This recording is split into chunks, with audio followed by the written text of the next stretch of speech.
Hi guys, this is Hirosaki. This story is all about what if Naruto uncovers his true potential. One discussion in the academy introduces Naruto to his first real friends and changes his life forever.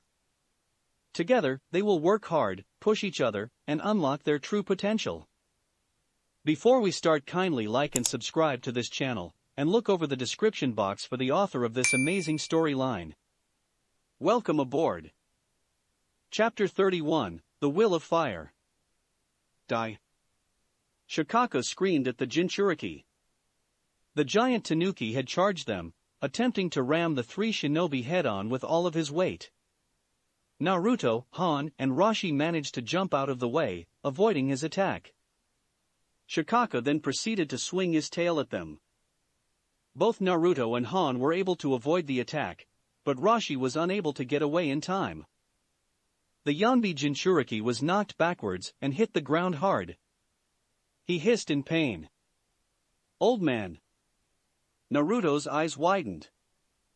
Shikaku raised his claw and pointed it at the down Jinchuriki. Sand moved forward rapidly towards him in the shape of a hand. As the sand was about to reach him and grab him, Roshi stood up. His own hand was then surrounded by molten rock. Roshi punched the incoming sand directly, destroying it instantaneously. He then made a series of hand signs before releasing a barrage of molten lava rocks from his mouth directly at Shikaku. The balls collided with the tanuki's body, causing it to stop moving and wince slightly in pain. Naruto, with Roshi here, let's try getting you atop Shikaku one more time the same way we have been trying. Han suggested as he charged Shikaku. Shikaku, seeing an opportunity to strike. The Gobi Jinchuriki delivered a steam-augmented kick to the tanuki's stomach, causing him to wince and lean back slightly. Naruto proceeded to jump back on the Biju's tail and began to climb up it again. Quit trying this. Shikaku hissed. It's not going to dash. Lava style, melting apparition jutsu.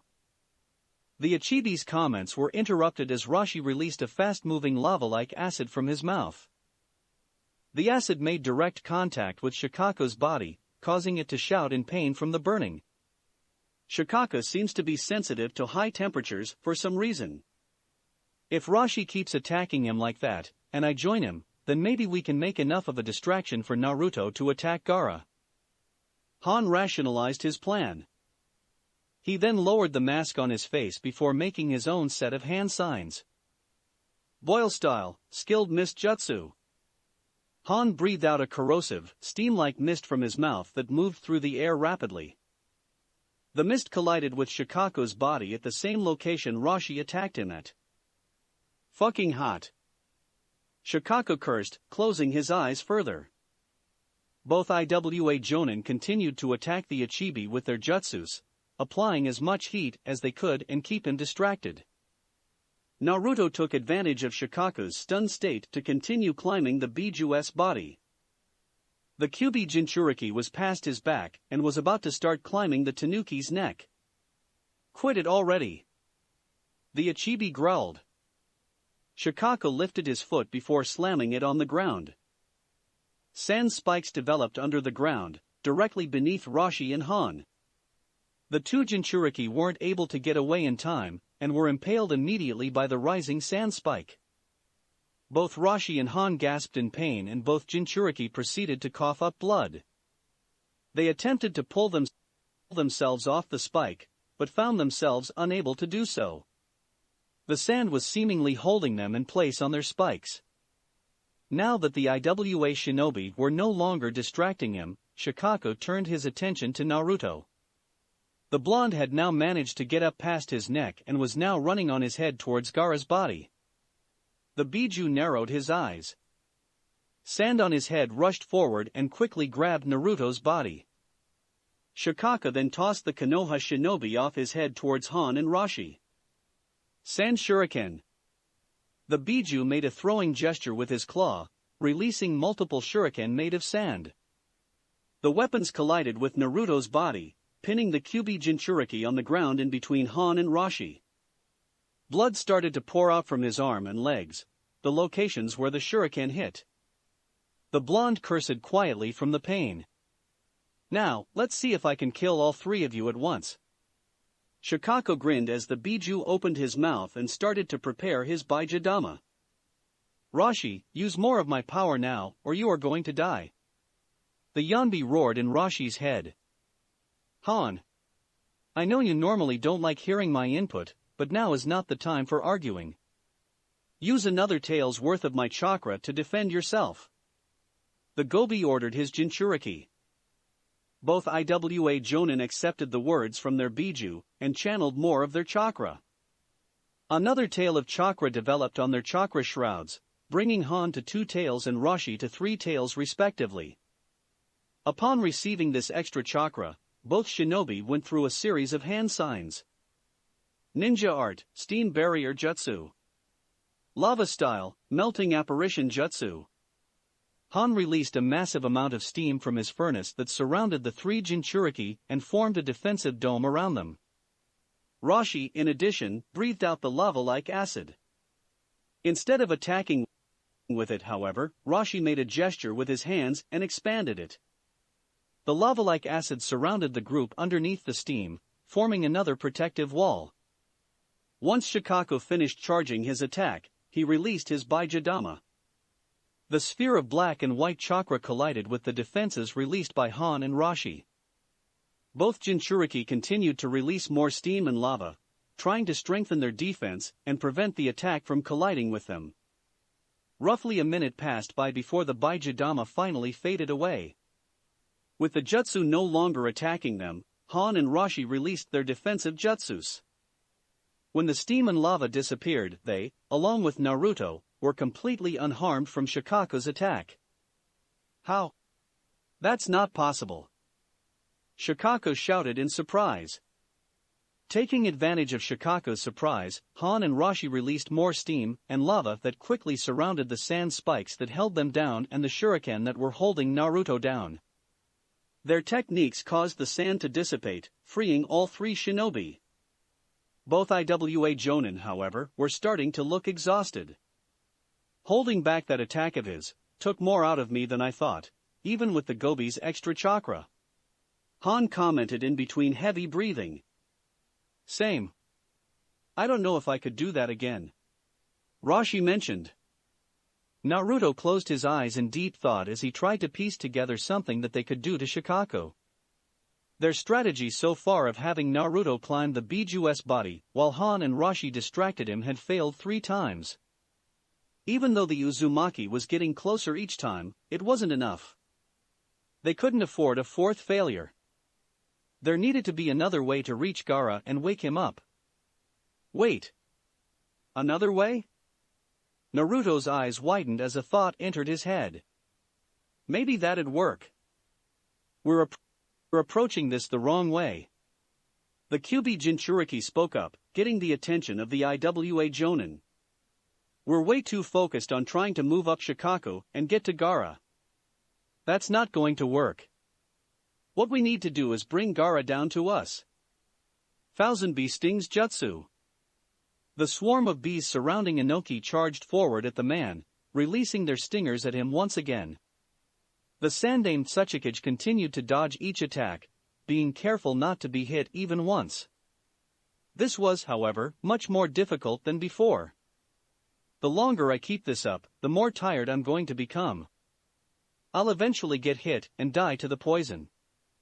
Anoki realized. I need to neutralize his bees. Maybe. Anoki quickly flew into the air as fast as he could.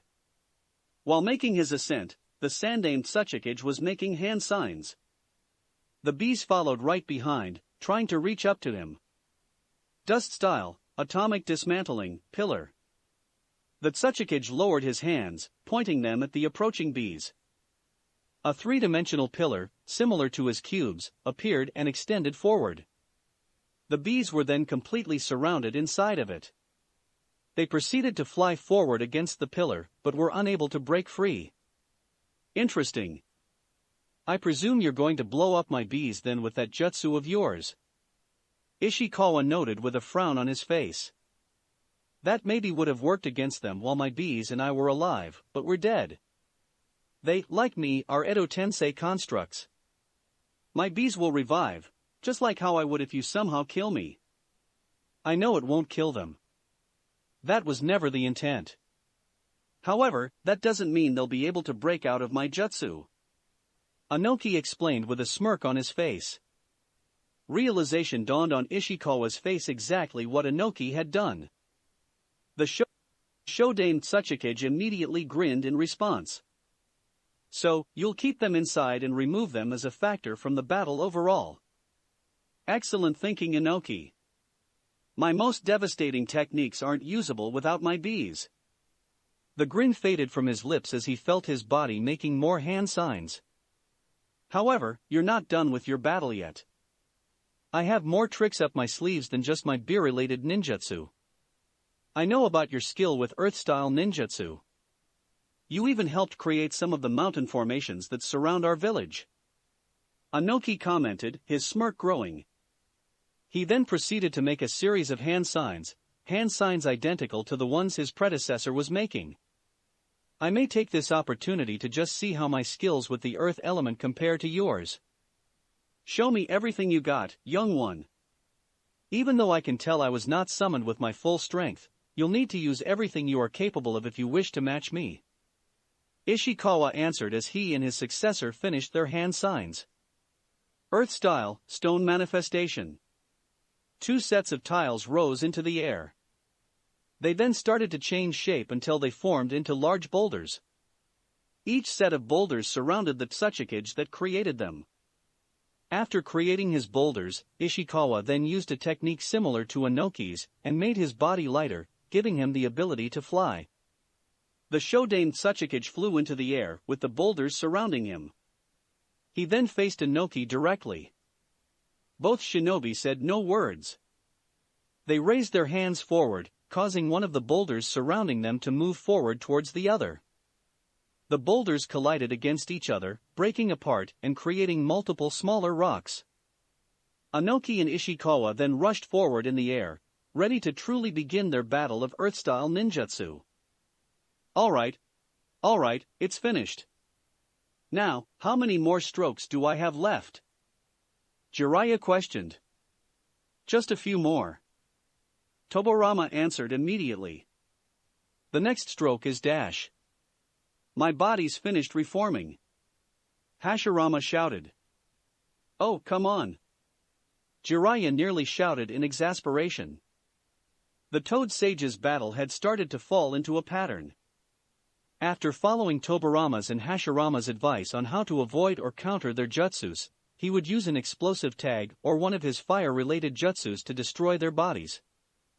Then, while they were reforming, he would receive instruction from Toborama on how to construct the necessary seal to end the Edo Tensei. Unfortunately, the bodies of the deceased Hokage would reform before Jiraiya could get too many strokes done. Therefore, he'd have to put the scroll away and focus on battling again. While this was a tedious process for Jiraiya, it was also draining. Even though the deceased Hokage were not revived with their full strength, they were still strong enough to keep Jiraiya in constant pressure. The Toad Sage was exhausted and was getting worried that he would be unable to continue for too much longer. Despite his exhaustion, the Sannin put away the scroll for a moment and prepared to fight just as the bodies of the Shodame and Nidame Hokage reformed. Careful again, Jiraiya. The next jutsu I'm using is one of my most devastating. Hashirama warned as he ran through another set of hand signs. With style, with dragon jutsu.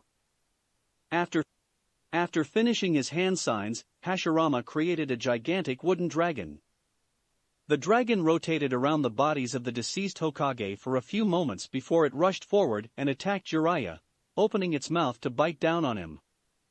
The Sannin jumped away just before being bitten. Destroy its head with any strong technique you know, and you'll destroy the dragon. Hashirama shouted his advice.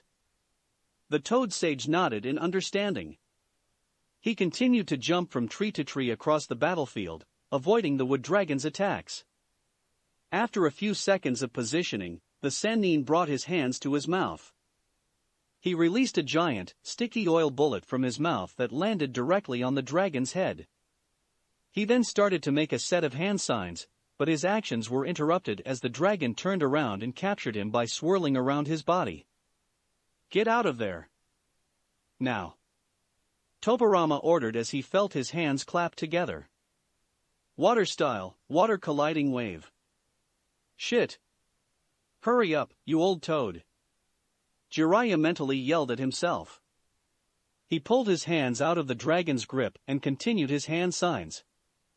Fire style, toad oil flame bullet. Jiraiya released a flaming bullet from his mouth that made direct contact with the wooden dragon's head. It ignited with the oil on its head, creating a massive conflagration. The resulting flames destroyed the dragon's head, causing the wooden body to crumble immediately. Now that his body was freed, Jiraiya was able to react to the approaching, colossal wave released from Tobirama's jutsu. The Toad Sage jumped out of the way in time and proceeded to move across the battlefield as Tobirama continued to control the wave, causing it to chase the man. "They're exhausting me. It's taking everything I got to dodge or defend myself from their attacks. I have to do more than just destroy their bodies. I need them immobile." Jiraiya realized. "I never used it in combat before, but I suppose it's about time I try and finally use it." Jiraiya jumped forward towards Hashirama and Tobirama. The two immediately got into stances, ready to fight him head-on. The Toad Sage, however, jumped away again before they could land a punch on them. He landed right behind them and placed two sealing talismans with the kanji 4 fire on their backs. Once the talismans were placed, he made a singular hand sign. Fuinjutsu, spinning flame restriction. The sealing talismans lit up, releasing massive flames that surrounded the skin of the deceased Hokage. The flames held both of them in place while, at the same time, burning into their skin. Both Hashirama and Tobirama attempted to move, but found that they were unable to. The flames are doing more than just burning. They are preventing us from moving our bodies at all. They're holding us in place. Hashirama noted with excitement. The Shodame Hokage, due to his wife Mito, had a fascination with interesting Fuinjutsu. What an incredible technique. Just designed it. This is its first tested battle. Jiraiya acknowledged. Regardless, I don't have time to talk about it. The flames in the tags are limited, and will get extinguished eventually. If we hurry though, I can maybe finish creating the seal. He then proceeded to pull out the scroll from his pocket. Naidame-sama, please continue. Of course. Tobirama nodded his head in understanding as he continued his instructions. Hiya. Both Hiruzen and Orochimaru were, once again, in a stalemate. The Sandame Hokage's staff and his former student's sword were colliding against each other, with both men trying to overpower the other. Their fight was starting to drain each other. Hiruzen had cuts all over his body, from his cheek to his leg. Orochimaru was also bleeding from wounds he received from Hiruzen's staff and jutsus all over their body. Both men were breathing heavily from their never-ending fighting. I'm impressed you've lasted this long, Sarutobi-sensei, but the battle will end shortly. You'll die soon. So will Anoki and Jiraiya. And so will your precious Konohagakure. Orochimaru laughed maniacally. I would not underestimate us, Orochimaru. Hiruzen replied. I'm not. I would never make such a mistake. I see the world in a logical manner, something you fail to do, Sarutobi-sensei. You, along with the ideals of your precious village, have grown old. And everything old must die eventually. His student noted in response. I'm just accelerating the process of your death. You're right. I'm old. And one day, I will die. Probably someday within the next few years. The Sandame Hokage admitted.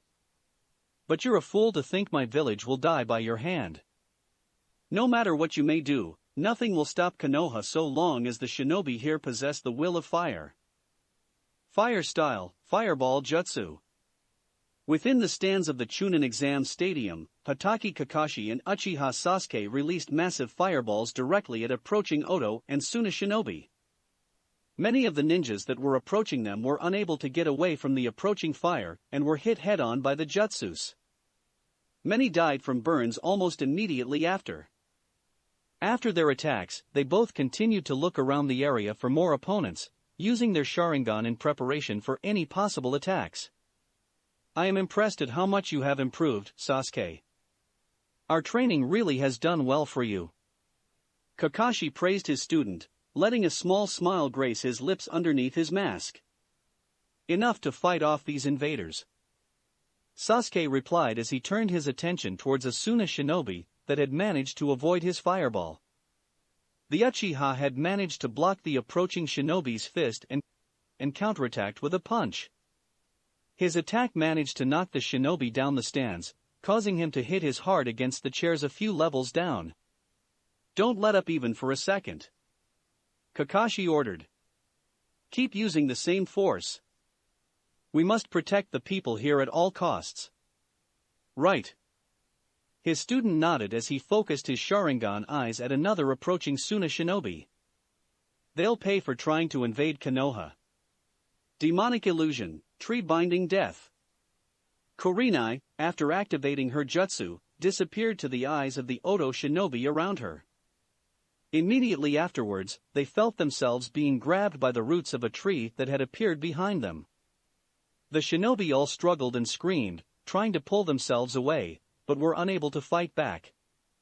After capturing them in her genjutsu, rushed over to the Oto shinobi. She pulled out a kunai and slit the throats of each shinobi. In a few seconds, all of the shinobi that were trapped in her genjutsu were lying on the ground, dead. How are you doing, Ibiki? She asked, turning her head to face her friend. The woman noticed Ibiki was strangling a Suna shinobi with a chain. The Tokubetsu Jonin studied the face of his opponent intently, making note of his desperation and agony. After a few seconds, Ibiki finally tightened his grip on his chains further, causing them to dig deeper into the Suna Chunin's neck and snapping it, killing him instantly. I'm fine. Just wishing I had a little more time to spend with these shinobi. There's too many around to focus on just one. That means I can't use my Iron Maiden or any of my fun weapons on them. Ibiki replied with a groan of disappointment. Sometimes I forget that you share Anko's sadism. Sometimes I wonder if every member in the TNI department is as bad as you too. Kurenai commented with a sigh. It comes with the job requirements. If you don't love it before your job, you'll definitely love it over time. Ibiki chuckled in response. His eyes then hardened at the sight of more approaching Oto and Suna shinobi. But regardless, these invaders deserve all of the pain and torture that they can possibly get. They will all suffer for trying to harm the village. I agree with that. Kurenai nodded her head in understanding as a grin developed on her face, a slightly sadistic one that would make Anko proud. She then started to make hand signs, preparing a genjutsu for the next set of shinobi that would attack her. Then I'll try and emulate you and Anko and see if I can enjoy bringing these invaders pain. Ibiki's only response was a chuckle as he gripped the chain in his hands tightly, ready for his next opponent. This way, men. The granddaughter of the Tsuchikage should still be in the infirmary and should be too weak to fight. If we kidnap her, then we have some ransom over IWA after the invasion is over. A Suna shinobi informed a squadron of shinobi with him. The squad of Suna shinobi moved through the hallways of the stadium rooms, looking for the infirmary and for any Konoha shinobi that could get in their way. After a few minutes of searching, they finally found the door to the infirmary. The men looked at each other and smirked, ready to kidnap Kuratsuchi. Ninja art, poison darts jutsu. Just as the leader of the squad was about to open the door to the room, he, along with his men, felt a strong, stinging sensation in their neck. They all proceeded to turn around and look around the hallway for their attacker. Show yourself. One of the Suna shinobi hissed. Before he could wait for an answer, the man felt himself growing more and more tired. The world started to spin around for him. A few seconds passed by before he passed out on the ground. His fellow shinobi started to fall as well. In a matter of seconds, the only shinobi that was conscious was the leader of the squadron. The Suna shinobi, however, felt his own consciousness slowly starting to fade. Just as he was about to pass out, he noticed Yowamushi Roto, along with the Konoha medical shinobi, appear in the hallway from seemingly out of nowhere. How? Where did you all come from? The squad commander croaked out before succumbing to the poison in his system. We've been here the whole time. One of the medical shinobi commented, shaking his head in disgust. I'm surprised that not even a single shinobi in this squad sensed any of us. I suppose it says something about our skill that we all fooled a whole squad. Another medical shinobi noted with a chuckle. He then turned his attention to Roto. Good job on your own stealth, kid. Keep developing that and I have no doubt you'll become one of the best shinobi your village has to offer. Thank you, sir. Roto bowed in gratitude after receiving the compliment. He then walked over to one of the bodies of the unconscious Suna shinobi, and pulled out a kunai and pressed it against the shinobi's throat. Anyway, we should kill them now before they wake up. Then get back into position if another squad comes running down this hallway. The medical shinobi around him nodded and pulled out their own kunai. Together, the group slit the throats of all the unconscious shinobi. Once they had finished, they each activated a jutsu and appeared to seemingly become invisible. They all looked around the hallway, waiting for another set of shinobi to come by. Suna and Oto, send another squad. I'll make sure they fail. Roto told himself, trying to make himself more confident. Not a single one of you will get to one of my teammates. I'll make sure of that. In the center of the Chunin exam stadium, Anko and Baki were continuing their taijutsu fight.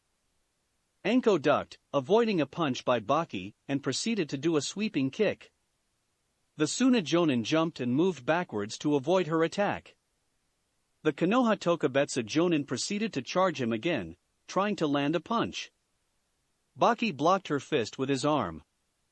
His action caused him to wince from the burning pain of Anko's flare aura. This is getting nowhere. I have her right next to me. I need to take advantage of this and win. Baki told himself. He resisted the pain and proceeded to grab Anko's arm with his right hand, pulling her closer to him. He then raised his left hand upwards.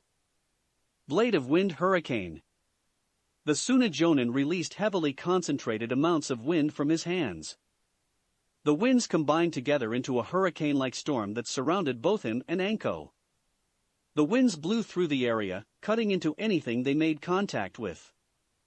Anko winced in pain as she felt the wind cut deep into her skin, causing her to bleed further. Despite her pain, however, she couldn't help a small grin developing on her face. You made a mistake getting me inside your wind. This jutsu may have been strong enough to extinguish my flames from the outside, but from the inside? And up so close to the winds? She questioned to herself as she made hand signs. Fire style, Dragon Flame Jutsu. Anko breathed out a massive amount of fire from her mouth that hit the hurricane-like winds around her.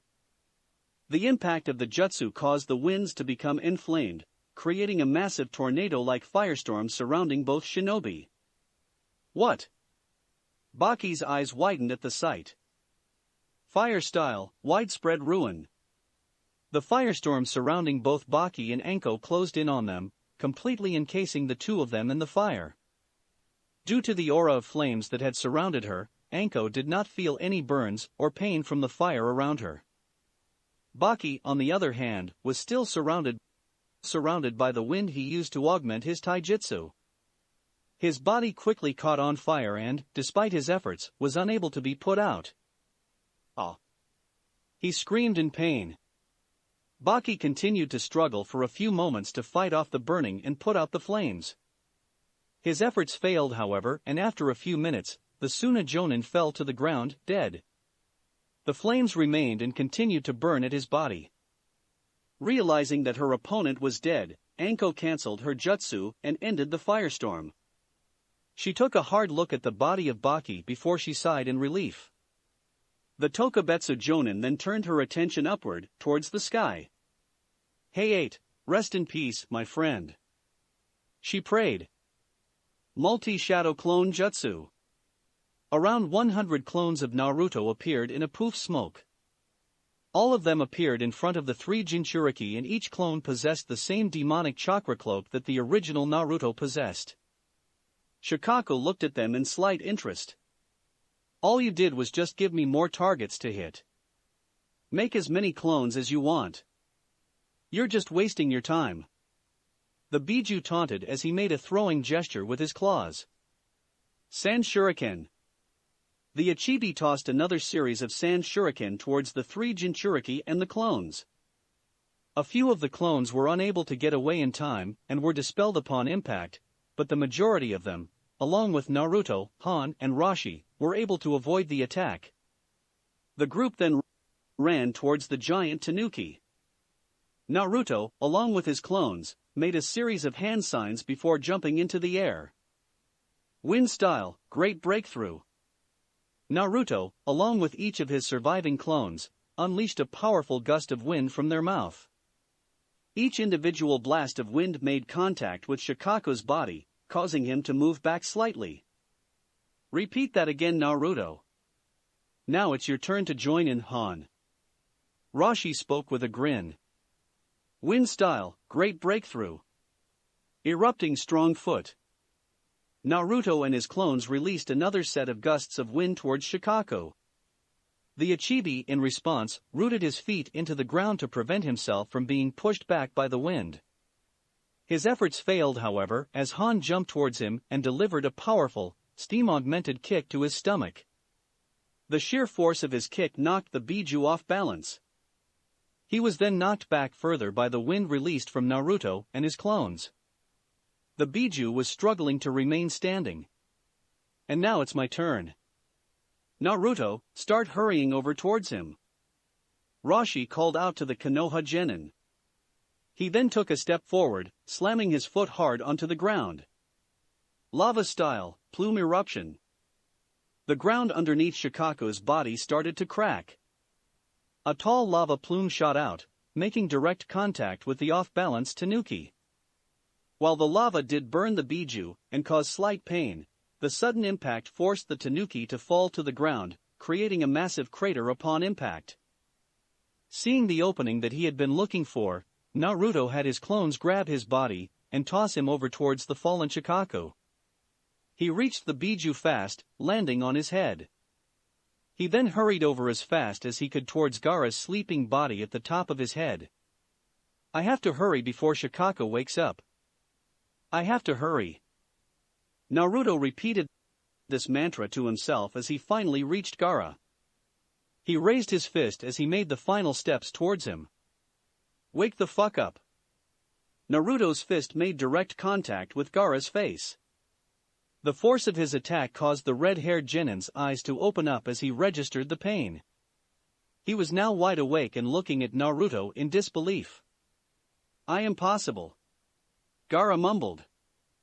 Upon the awakening of Gaara, Shikaku's body started to fall apart. The tanuki was starting to re-enter the conscience of his Jinchuriki. "No. This can't be happening. I was just released." Shikaku screamed. Despite his protests, the Ichibi was unable to do anything. The sand body started to disappear and his mind returned to his Jinchuriki.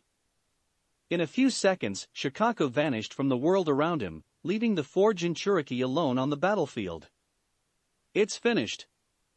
Jiraiya sighed in relief as he studied the scroll in his hand one last time, making sure all of the strokes looked perfect.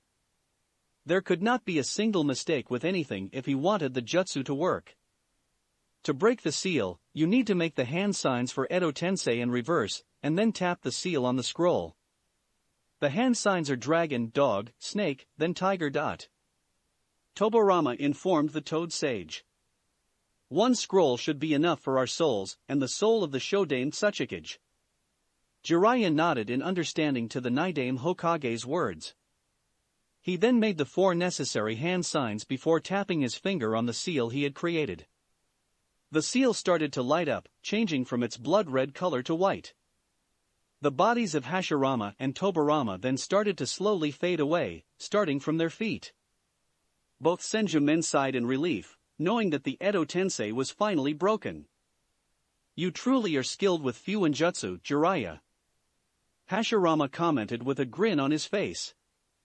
"My darling Mito-chan would most likely love to meet you one day, when you eventually join us in the afterlife. Don't mind me, but I'll push that meeting for a later day. I still got a few things I need to for Konoha, after all." Jiraiya responded with a laugh. "You've done well, Jiraiya. Truly, you are one of the greats of your day," Tobirama praised. For the first time since he was summoned into the world of the living, the Naidame Hokage smiled.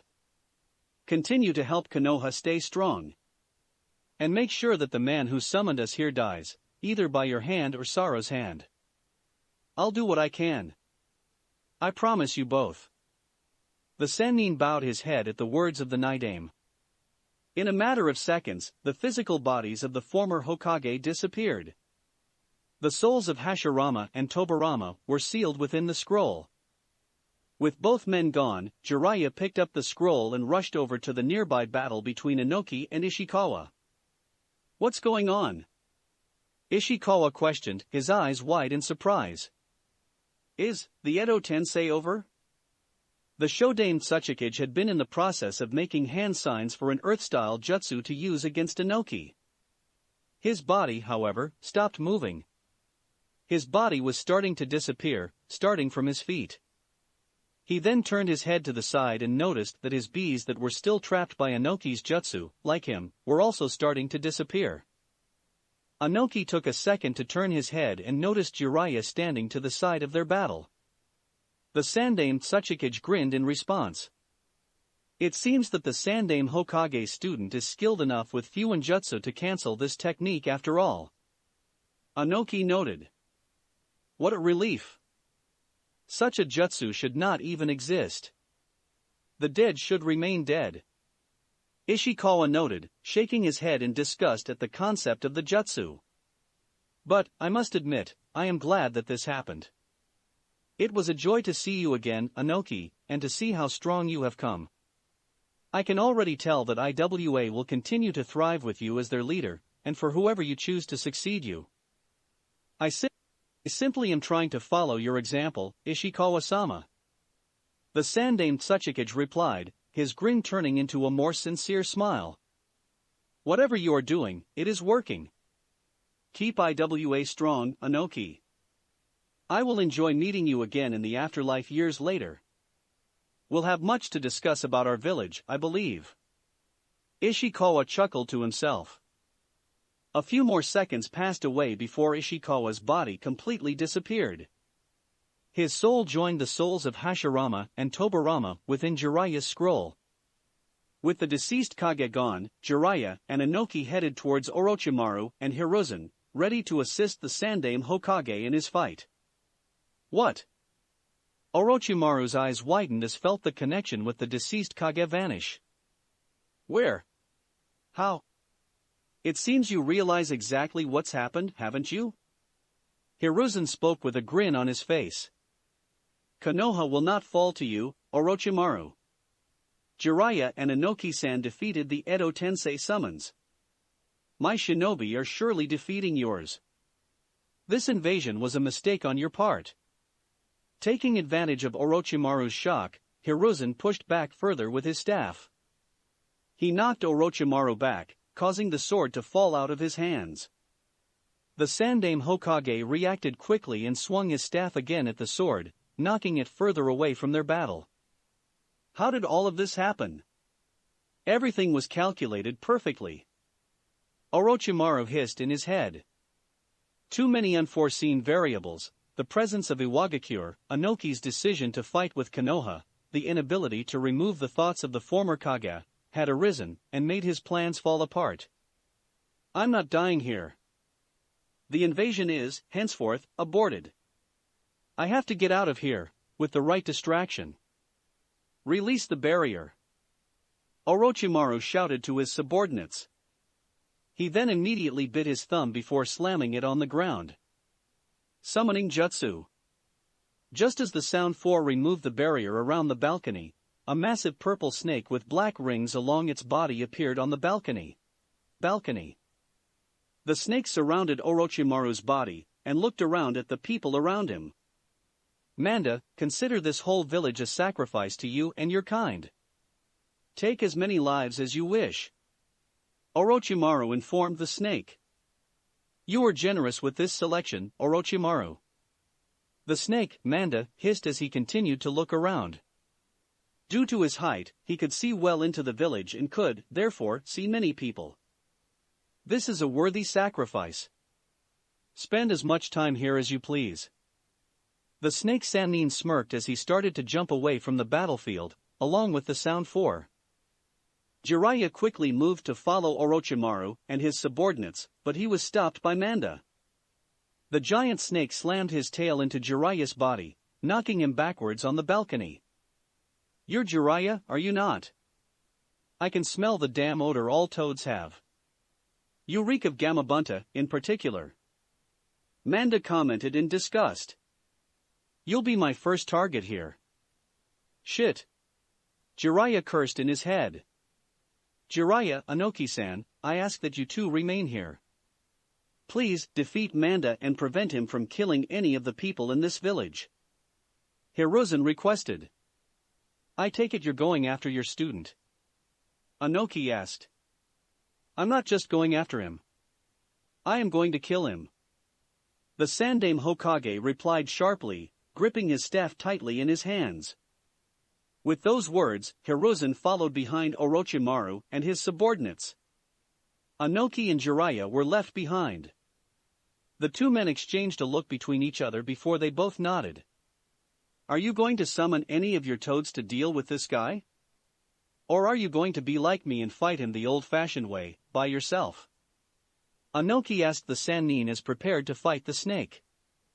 I'd normally not pass up the offer and would give him a fight by myself, just like you, but this is Manda we're talking about. I feel Gama Bunta would kill me if I didn't give him the opportunity to get even and kill the snake. Jiraiya commented with a smirk as he bit his thumb. Manda. Anko's eyes widened in surprise at the sight of the boss snake atop the balcony. The Tokubetsu Jonin's eyes narrowed at the giant snake as she prepared to engage it. Before she could jump up and help with the fighting, she noticed 5 figures jump off the balcony and head towards the forest and the village exit. Her eyes focused on them and narrowed further. The curse mark on her neck reacted at the mere sight of the figures. She knew immediately who was in that group. Orochimaru. She hissed internally. The woman noticed another figure jump off the balcony and follow them. She recognized the man as Sarutobi Hiruzen. At the sight of her Hokage chasing Orochimaru, Anko quickly started to follow. She pulled out a soldier pill from her pocket and put it in her mouth in preparation for the upcoming battle. 5 against 1 is not good odds, Hokage-sama. I'll help out in any way I can. Anko told herself. She moved right behind the group, trying to catch up to them. Orochimaru. Manda wasn't able to distract them all. Sarutobi's following us. Orochimaru nearly growled in his head. I need him to be distracted more so I can get out of this village. The Hokage is approaching us.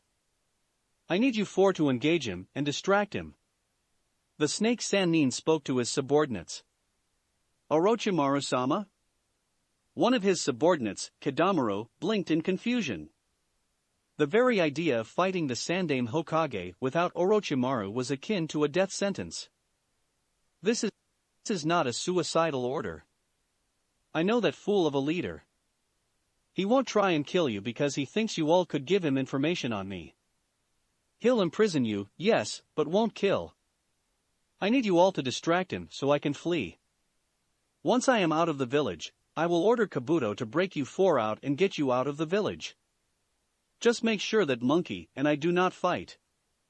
He will try and kill me and I die, then he will have no reason to spare your lives as well. We understand, Orochimaru-sama. Another subordinate, Sakan, responded. Everybody, let's do this. The Sound Four proceeded to stop moving and prepared to engage the Sandaime Hokage once he arrived. Orochimaru, on the other hand, continued to move towards the exit of the village as fast as he could. I wonder if I'm right about Sarutobi sparing them.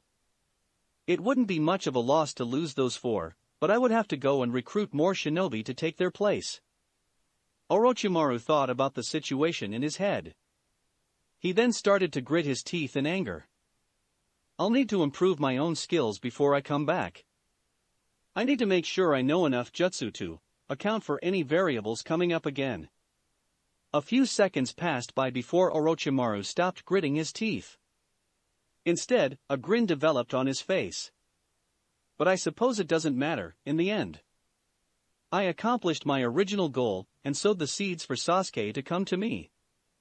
I'll have my next body soon enough, and will be one step closer to my goals.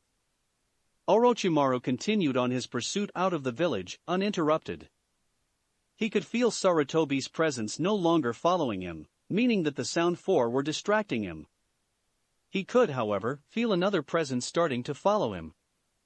The person was moving towards him at a rapid rate. He could also feel a small trace of his own chakra within the person. Realization dawned on Orochimaru's face about who was approaching him. So, she wants to engage me, I guess. He realized. The Snake Sannin debated in his mind whether he had the time to truly fight the target approaching him. However, the figure continued to get closer. The question was answered for him. He was going to have one more fight before he could get out of the village. Orochimaru stopped moving and stood on the ground in the middle of the clearing. A second passed by before his pursuer arrived. Anko-chan. It's been a while, hasn't it? Orochimaru questioned with a chuckle. I wish we could have met under better terms, but I'm in a bit of a rush. We're just going to have to make this quick. Mitarashi Anko did not give an immediate response to her former teacher. Instead, she made a few hand signs, using her ninja art, Flare Aura. Her body was completely surrounded, once again, by red flames. Once her jutsu was complete, she glared at Orochimaru, her eyes containing nothing but hate and anger that had been building up for years. If you're busy, I'll make this as quick as I can. Anko hissed. Orochimaru, today is the day you die. Chapter 32, Anko and Orochimaru. Since his battle with Temari, Shikamaru started to walk towards the battlefield with Shikaku. His body was still weak and he was moving at a very slow rate. Still, he was starting to get back of his strength, and with each passing second, he began to move a little faster.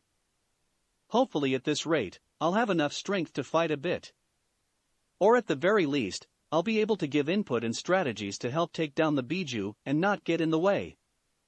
Shikamaru thought to himself. Shikamaru-kun. The Nara's thoughts and plans were interrupted by the voice of his teammate, Hinata.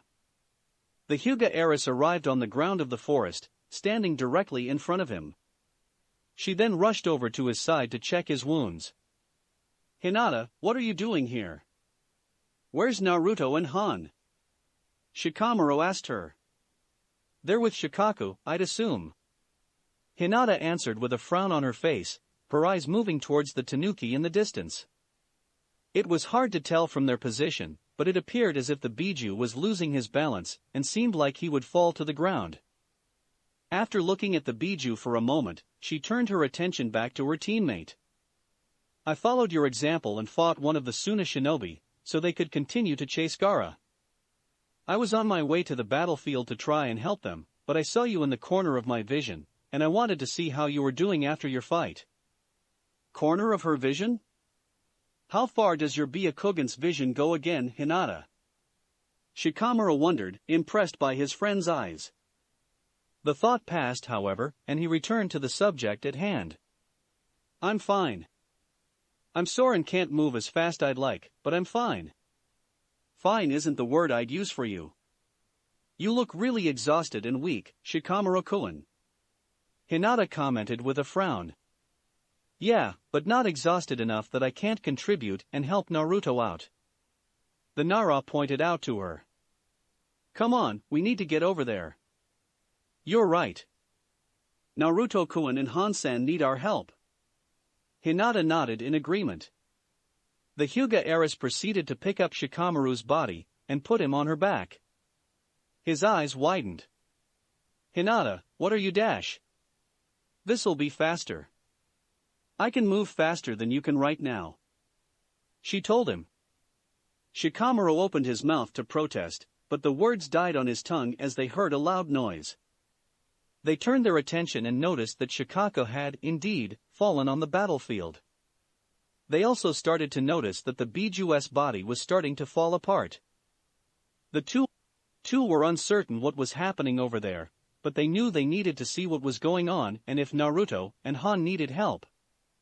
With that thought, they wordlessly began to head in the direction of the battlefield, with Hinata carrying Shikamaru on her back. Spider web unrolling.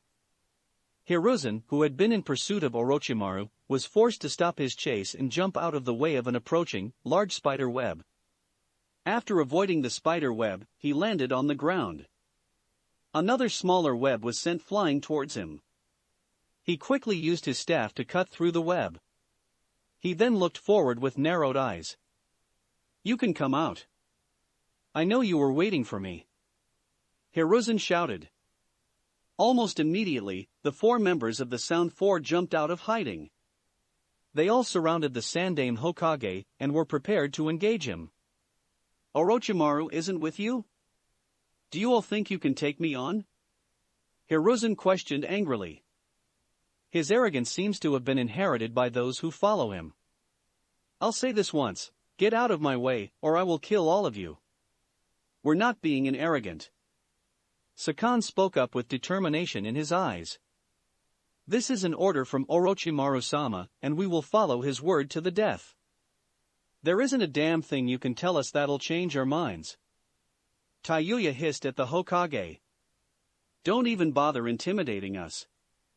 Hiruzen, for the first time since he saw them, truly studied the individual members of the Sound Four. He looked at them, judging how much of a threat they'd be to him.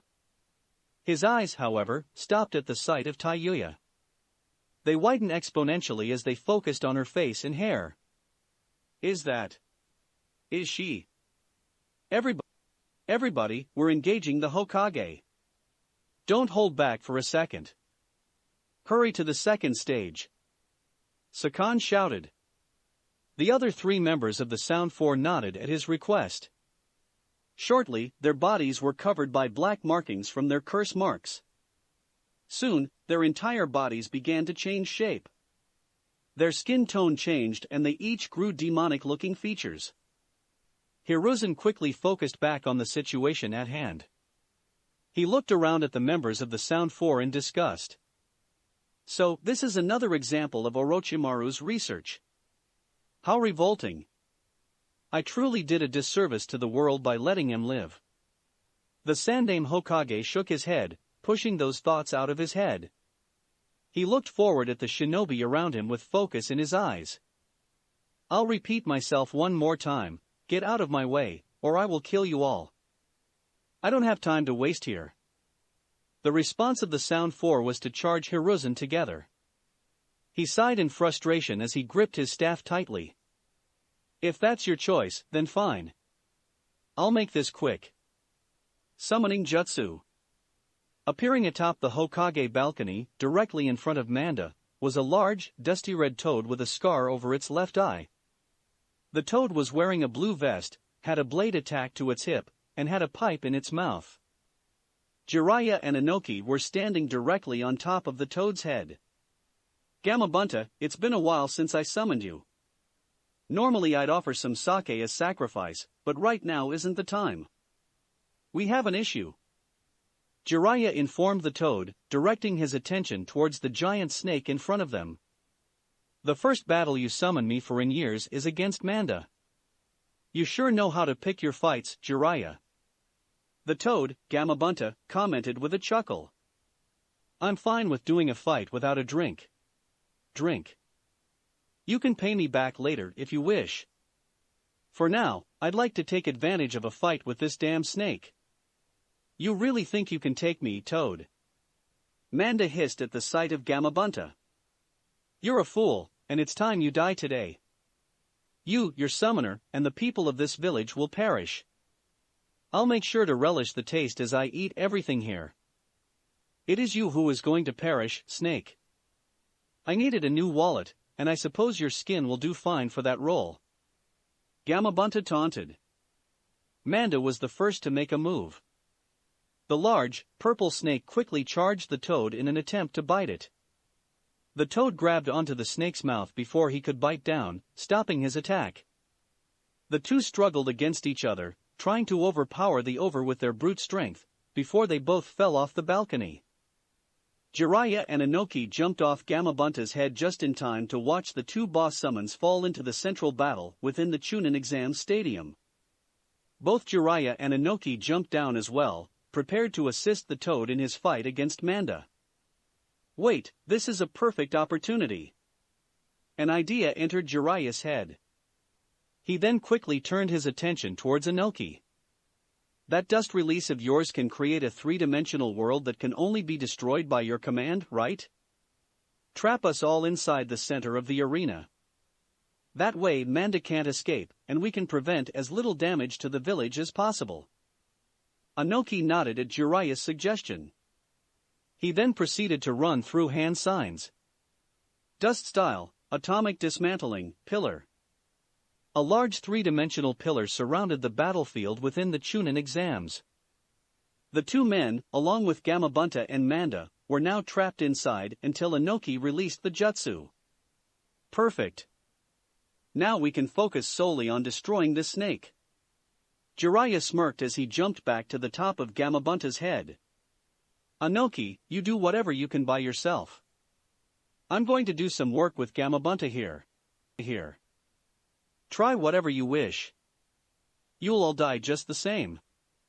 Manda continued to hiss. You're the one going to die. Gama Bunta replied confidently. Jiraiya, let's do this. If you're busy, I'll make this as quick as I can. Anko hissed. Orochimaru, today is the day you die. Is that a new jutsu, Anko-chan? Orochimaru questioned, giving his former student a curious look. Despite the mocking tone of his voice, the Sannin was admittedly curious about Anko and her technique. Flames were surrounding her body, but she didn't appear to be burned at all. He couldn't necessarily tell the purpose for them either. They were formed entirely from her chakra and, therefore, appeared differently than any flames he had seen before. Is the fire supposed to be armor? Is it something to strengthen her taijutsu or her fire-style jutsus? Or perhaps it is a mixture of all of that? Orochimaru wondered as a grin developed on his face. Whatever the case, you have my attention, Anko-chan. I'm curious about the nature of this jutsu of yours. Anko gave him no verbal reply to his question. Instead, her eyes narrowed on him as she made a series of hand signs. Fire style, dragon flame jutsu. She breathed out a massive amount of fire from her mouth towards her former sensei. Orochimaru quickly jumped out of the way and landed directly behind her. He then attempted to deliver a punch to her face, but Anko turned around in time and caught his fist. She then maintained her grip, preventing him from getting away. The flames that were surrounding her body starting to slowly burn Orochimaru's skin. Anko delivered a punch to Orochimaru's face, only for him to melt into a pile of mud. A clone, huh? Anko cursed. She turned her head around just in time to see Orochimaru deliver a kick to her stomach. The Tokubetsu Jonin was sent backwards and hit the ground hard. The Sannin's eyes, instead of focusing on his opponent, turned to his foot. He noticed a slight burning sensation from where he kicked her. So, it's not necessarily armor since you took the full force of my attack, but it still protects you by burning your assailant. I assume it makes fighting you with taijutsu rather annoying for your opponent. Very interesting. Orochimaru commented aloud as he looked towards his student. As your former teacher, I must say, you have impressed me with this jutsu. You lost the right to call yourself teacher. Anko hissed. She pulled herself up and glared at the man in front of her. You turned your back on me and this village. You killed my teammates, your other students. Oh, don't bring them up, Anko-chan. You know I didn't kill them, intentionally. Orochimaru grinned manically in response to her accusations. But accidents happen when doing research. You should be familiar with that, no? I know that you helped with at least a few of my studies before I left this village. Don't listen to him or anything he says, Anko. He's trying to anger you. He's trying to rile you up so you make a mistake. He's toying with you. Anko told herself in her head. She took a deep breath before she raised her hand towards him. Burning shadow snake hands. 2 snakes charged forward from underneath the sleeve of Anko's coat. As they flew towards Orochimaru, they spat out fireballs towards him. The Sennin jumped away from the fireballs and then dodged the approaching snakes. He then jumped into the air and raised his own hand towards Anko. Multiple striking shadow snakes. 10 larger snakes shot forward from underneath Orochimaru's sleeves and flew at the Tokubetsu Jonin. Anko jumped away from the initial snakes, but the last 2 snakes released by Orochimaru grabbed onto her body. She winced in pain as they bit down into her. The remaining snakes then struck Anko, who was unable to avoid them. The woman started to scream in pain before her body fell apart, leaving nothing but fire her place. So that was a fire elemental clone. Orochimaru realized. The Sennin began to look around the area, looking for his former student. He finally spotted her in the air directly above him. Her hands were covered entirely in the flare aura that seemed to surround her. Fire style, Hellfire Rain. The fire in her hands concentrated into fireballs. Anko proceeded to toss these fireballs rapidly at her former sensei. Orochimaru quickly started running, avoiding each of the fireballs, causing each of them to light the battlefield on fire. Realizing that her attack wasn't working, Anko clapped her hands together, causing the flames around her hands to focus around her mouth. She then breathed out a fast-moving blast of fire at her former sensei. Orochimaru prepared to move away from the attack, but the fire managed to hit his right shoulder. The Sennin winced in pain from the burn, but still managed to look over to his student in amusement. You managed to hit me. To be honest, I'm impressed. I wasn't expecting you to land a single intentional attack on me. Orochimaru commented in mock praise. Well done, Anko-chan. Stop calling me that. Anko hissed in response. I knew you hated me, but I really wasn't expecting this much fury. Have I done something to make you mad recently? Orochimaru questioned, tilting his head in thought. You invaded my village, you attempted to endanger the lives of my friends, and you also personally tried to hurt my students in the Forest of Death. Anko informed him sharply. Her eyes narrowed even further at the man in front of her. Unlike you, I give a damn about my students. They mean the world to me.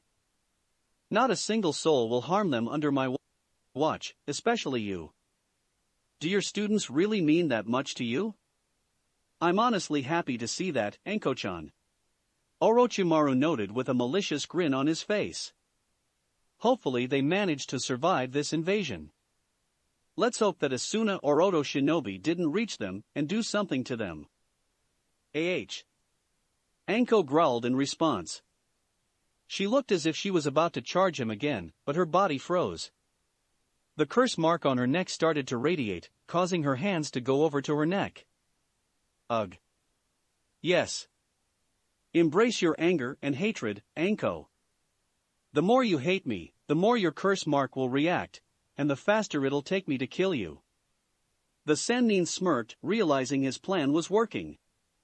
Orochimaru took this moment to raise his hand towards his former student. Snakes, once again, rushed forward from underneath his sleeves and charged the woman. They managed to reach her while her body was still frozen. The snakes circled around her neck, arms, and legs, holding her further in place and preventing her from making hand signs. Well, I have to say, this was fun. But once again, I am busy. Sadly, this has to end now. Orochimaru taunted as he slowly walked forward to Anko's body, grinning. Anko attempted to give a verbal reply, but the snakes around her neck prevented her from talking back to him. She then proceeded to look over towards the fire around the battlefield, the fire created from her previous jutsus. Please work. Fire style, widespread ruin. The fire scattered across the battlefield moved forward on Anko's will. The flames rushed at Orochimaru, taking him by surprise. The Sannin was forced to focus on jumping away. In the process, he broke his connection to his snakes. This gave Anko the opportunity to break free from their grip. Freeing herself, she made a singular, causing the flames to move towards Orochimaru at a faster rate. So, you can even use your elemental ninjutsu without hand signs? How impressive! You really have gotten stronger. Orochimaru commented in praise of his former student. Despite his tone of voice and the grin on his face, the man was internally fuming at the situation. She shouldn't be giving this much of a fight. Sure, she has gotten stronger, but not enough to be a threat to me. Summoning those Edo Tenseis and Manda, along with my fight with Sarutobi-sensei, must have worn me out more than I had assumed. I can't afford to waste too much time. I have to kill her now. Manda and Gama Bunta continued to struggle against each other in the arena of the Chunin exams, trying to overpower the other. In an attempt to gain the advantage, the boss snake proceeded to move its body and surround Gama Bunta's body. Just as the snake was about to start strangling the toad, Jiraiya reacted and made a series of hand signs. Fire style, flame bullet. Jiraiya breathed out a large bullet of fire directly at Manda's head. The snake moved its head and body to avoid the attack, loosening his grip on Gama Bunta's body. The toad took advantage of this and forced the snake off of him. He then pulled out the blade on his hip and lunged directly for the snake. Manda quickly moved aside again and dodged the strike. Jiraiya then proceeded to breathe out another flare bullet directly towards Manda. The snake then opened his mouth in response. Water style, gunshot.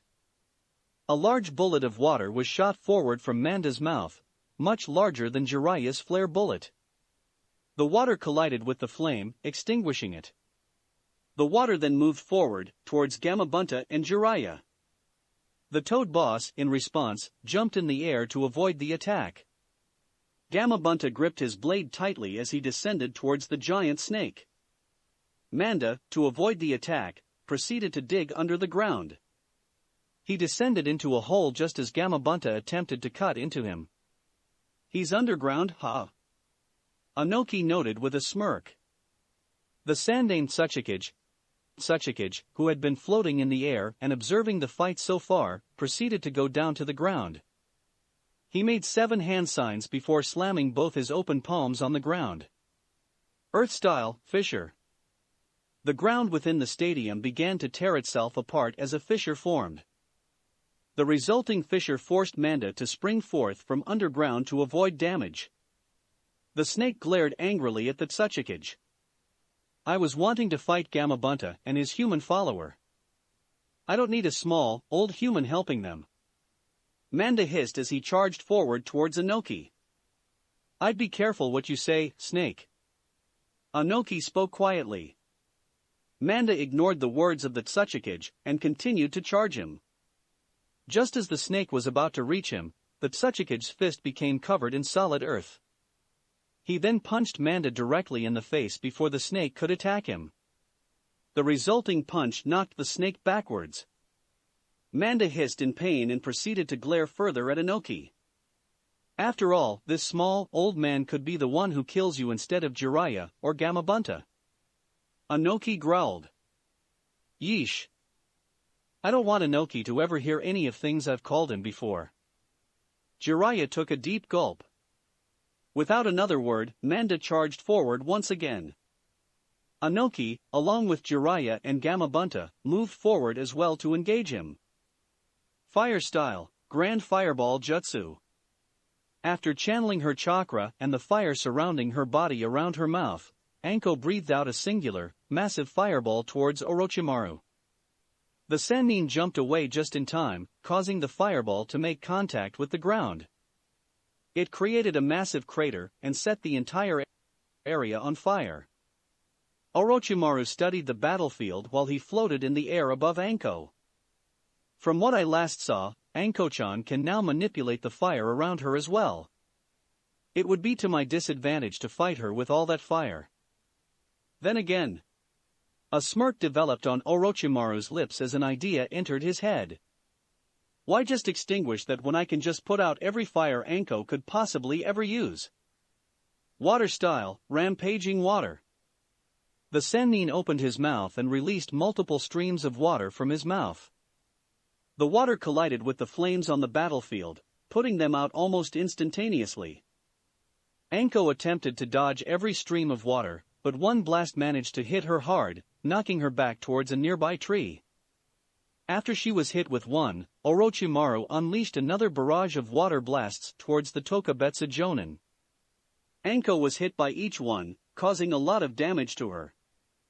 After receiving a fourth hit, the resulting force ended up destroying the tree Anko had hit, causing her to get sent flying backwards. She hit the ground hard. As the Tokubetsu Jonin struggled to stand up, the fire surrounding her body started to disappear. By the time she was standing all of the way up, the flare aura was completely extinguished. Orochimaru's smirk turned into a malicious grin as he rushed forward towards the woman. He grabbed her by the throat and held her up in the air. Anko struggled to breathe as she tried to resist him. As fancy as the technique of yours was, it's just fire. And like any fire, it can be extinguished with enough water, he commented, tightening his grip on her throat. Still, that was an impressive jutsu, and I'm curious just how much it augmented your fire-style jutsus. I'll have to figure how you designed it when I have some time to myself. You're never going to have the time, Anko mentally replied as she grabbed the arm Orochimaru was using to strangle her with her right hand. Hidden snake poison. A singular snake moved from underneath Anko's coat sleeve quickly and bit down on Orochimaru's arm. The Sannin's eyes widened and he winced in pain, loosening his grip on Anko's neck. The Tokubetsu Jonin took the opportunity to free herself. She then jumped backwards, placing more distance between her and Orochimaru. So, you've also trained in your snake-related jutsu as well. I know you didn't know how to conjure a snake with that much poison beforehand, Orochimaru noted. Unlike before, he was not attempting to hide his displeasure at her new abilities. He was gritting his teeth in anger. If I wasn't a snake user myself, with a body used to those poisons, that probably could have killed me. That's the point, Anko replied between breaths. The Sannin stopped gritting his teeth and seemed to become excited again as he studied his former student. But still, after everything you've done so far in the battle, Anko, you look exhausted. Surely you aren't tired already? You're going to need more strength than that. On cue, Anko's curse mark started to activate again. Her eyes closed in pain as she felt the curse mark slowly glow on her neck. A few markings began to develop on her body, but they almost immediately started to recede. Another second passed before her curse mark stopped glowing, and she opened her eyes in relief. You know you need more power to survive this fight with me, Anko-chan. Your subconscious wants to use the power I gave you years ago to fight me. Why aren't you using it? Don't you want to kill me? To get revenge for my attack on your students? Orochimaru questioned her tauntingly. That's not any power I'll use. Ever. You'll die whether or not I use it, she replied. The woman seemed to be making a more concentrated effort to control her breathing and calm herself down. She got into a stance to continue fighting. If you insist. Orochimaru chuckled. Whether you used it or not, the result will be the same. It's about time we finished this up, Anko-chan. Even though I had already used some of my energy in my fight with Orochimaru, I can't believe I spent so much time on these shinobi. Hiruzen sighed in frustration. I have become weaker in my old age. If this whole day has shown me anything, it's that I need to strengthen my body once more. Lying on the ground around him were the Sound 4 members. All 4 of them were lying in pools of blood with their curse marks completely reseeded. 3 of the members, Jirobo, Kidamaru, and Sakan, were dead. For a moment, Hiruzen focused on the 4th member of the ground, Taiyua. Unlike the other members of the Sound 4, the Sandaime Hokage had avoided attacking any of her organs. He simply knocked her unconscious. She would be in no condition to fight anytime soon, however, but she would live if she received proper medical treatment within the next 12 hours. The Hokage still wasn't quite certain why he had spared her life.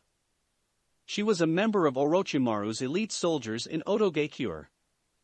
Amongst a list of all the shinobi under Orochimaru's command, she was high on the priority list to terminate. And yet, Hiruzen had unconsciously avoided killing her. It must be because of her hair. This is stupid of me, but I'm so curious if she really is one of them. If she is, then I suppose I could let her live a very controlled life. That family has already lost enough lives as it is. I wouldn't want to let another one pass away, especially if there is any possibility her loyalties to Orochimaru are based on circumstance. Hiruzen rationalized his thoughts. With his realization, the Hokage made a series of hand signs. He bit his thumb before slamming it on the ground. Summoning Jutsu. Appearing in a poof of smoke was a monkey that stood as tall as Hiruzen with brown, spiky hair. The monkey was wearing armor plates on his arms and legs that were colored red, gold, and silver. The monkey was also holding onto a brown staff that was almost as tall as his body. Wukong, bring this girl here to Konoha and find somebody to give her medical attention. Once she is treated, take her weapons, bind her, and force her into prison. If she wakes up before her treatment, you have permission to knock her unconscious. Just prevent her from doing any damage to Konoha. Hiruzen ordered his summon. I will do what I can. The monkey, Wukong, bowed in response before he picked up Taiyuya's body and rushed away towards Konoha. After giving that order, Hiruzen continued forward on his pursuit towards Orochimaru. I hope you didn't waste too much fighting those 4 and summoning Wukong, Sarutobi. If Orochimaru got away. Enma's voice trailed off. I can still sense Orochimaru's presence close by. He's not out of the village yet, and he won't get out of here at all. I'll make sure he is dead by our hands. The Sandaime Hokage promised. Orochimaru. What were you thinking when you summoned me? Manda questioned internally. The snake boss was breathing heavily as he continued to avoid attack after attack from Gama Bunta, Jiraiya, and Anoki. Manda was a strong fighter and could usually keep up with Gama Bunta and Jiraiya, but the presence of Anoki made it difficult to fight the way he normally would have. He could not burrow underground without the risk of an earth-style jutsu tearing him up from underneath. Furthermore, as a Kage, Anoki was able to keep up with him at a level that only a boss summon like Gama Bunta could hope for. Jiraiya's presence was also not helping the snake. Him being here made the Toad boss a much more dangerous opponent, and gave them the opportunity to utilize collaboration techniques that would normally be unavailable to Gama Bunta. Even with the presence of Anoki and Jiraiya, this would not normally be an issue. Orochimaru would usually fight by his side and provide him with support and collaboration techniques as well. However, after summoning him, Orochimaru simply fled the area. Once the fight began and Manda realized how restricted his fighting space was and how difficult his opponents were, the snake boss came to the conclusion about the real reason he was summoned, to be a distraction. That coward! How dare he use me in such a manner?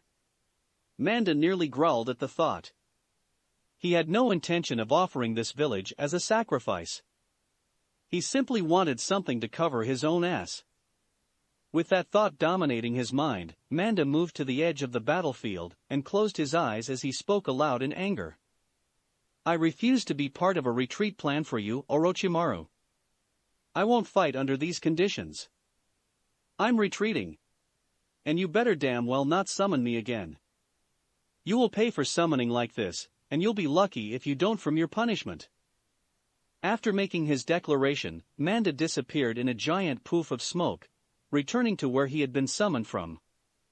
Jiraiya, Gama, Bunta, and Anoki were now left alone. Their battle was over. Deep within the outer layers of the forest, where the Jinchuriki fought against Shikaku, Gaara stood in the center of a pool of sand that used to be the physical body of the Ichibi. Standing across from him were Naruto, Han, and Rashi. All three of them were still wearing their chakra clouds and were prepared to continue fighting if they needed to. The three Jinchuriki took a step closer to Gaara, causing the boy's eyes to widen in fear. Stay back. He shouted at them. He made a hand gesture, causing the sand around him to rocket forward towards them. Naruto was the first to react. The blonde made a singular hand sign before blowing a gust of wind from his mouth towards the sand. The wind collided with the sand and caused it to fall apart. With the sand no longer approaching him, Naruto continued to walk forward towards Gaara. I said stay back. Gaara shouted once again. I won't let you destroy my existence. Gaara. Naruto frowned in response to Gaara's words. I'm not going to kill you. You lie. The redhead screamed. He stepped backwards, trying to keep his distance from the approaching Uzumaki. It is how life works. You're not the first person to try and fight with me. Each one of them have tried to kill me and I, in return, killed them when I proved myself stronger. They were my proof of existence. You defeated me. Gaara's voice was now starting to become more frantic. You've stolen my proof of existence. I have no purpose. But even still, I won't let you kill me. I won't. He's even worse off than I was. Han realized, recalling his own personal feelings of self-worth at being a Jinchuriki. Suna. What did you put this boy through? Gaara, I'll repeat myself, I'm not going to kill you. Naruto stated again. The boy stopped walking to Gaara, causing Gaara to stop moving backwards. I don't think I could ever kill you, no matter what you have done.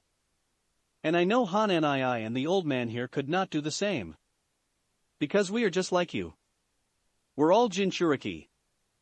We all grew up the same way. Han started to speak quietly as he recalled his own past. Unloved. Hated by many in our villages and feared by others. I, like you, have also had a few assassinations attempts on me. There have been a few people in my village who wanted to end my existence, all because of the biju inside of me. As have I. But I can honestly tell you, from my own experience, it gets better. It really does. Rashi started to speak, letting a smile develop on his face as he studied his fellow redhead. How can you say such things? Gaara questioned, his mind racing with many questions as he tried to comprehend the words of the other Jinchuriki and their reasons for not killing him. Nothing made sense to the boy. Things got better for me when I met the current Suchikage, my best friend. Rashi admitted with a smile. The situation got better for me when I realized my students cared for me. Han noted, thinking back of his own team. And it got better when I met Shikamaru and Hinata. Naruto continued, smiling as he thought of his two teammates. What makes things better and what makes us strong is that we have people we want to protect. We have friends that give us strength and can help us when we are weak. We have somebody to rely on. They give us our reason to exist. The Uzumaki then took another step forward towards Gaara. To his surprise, Gaara didn't take a step back, which prompted Naruto to continue walking towards him. Gaara, it's not too late for you. You can find those precious people in your life. There are people out there for you to care about and to care about you. You're not Shikaku and you're not a demon, you're Gaara. And I know you can show everybody that. Gaara's eyes widened at Naruto's speech. He had never considered himself anything other than a demon. And if you think you don't have anybody close to you, then search for them. I know you can find them. But I know that, at the very least, you can count on me to be somebody you can rely on if you need somebody. Same for us. Roshi spoke up, pointing to himself and Han. And I also think you can rely on those two Suna ninja who escorted you out here. They seemed very willing to sacrifice themselves for you and buy you time. And not just in the manner that somebody is willing to complete a mission. Han offered his own thoughts. Temari. Kankuro. Gaara repeated the names of his siblings in his head. Naruto. Naruto-kun. The four Jinchuriki turned their heads toward the approaching voices. Hinata, along with Shikamaru, who was still on her back, rushed forward towards the group. Once they arrived at the battlefield, Hinata let Shikamaru get off her back. She then ran to Naruto and embraced him in a tight hug. "You're okay." "Thank goodness," she exclaimed, tightening her hug. "Hinata." Naruto smiled, returning her hug. "I'm so glad you're all right as well." He then turned his attention towards Shikamaru. "You too, Shikamaru. Give it over here." The Nara smirked as he walked over and entered the hug. The three Jinchuriki watched the members of Team 3 with differing reactions. Han and Roshi seemed amused and happy at the relationship between the three Konoha genin. Gaara, on the other hand, looked at them as if he was piecing together information in his head. This relationship. This is what they were talking about. He realized. This is what makes them strong. This is what gives them reason to live. And they think I can obtain such a bond with others? You too. You fought my siblings. Are they alive? Gaara asked quietly. Team 3 broke their hug and turned to face Gaara.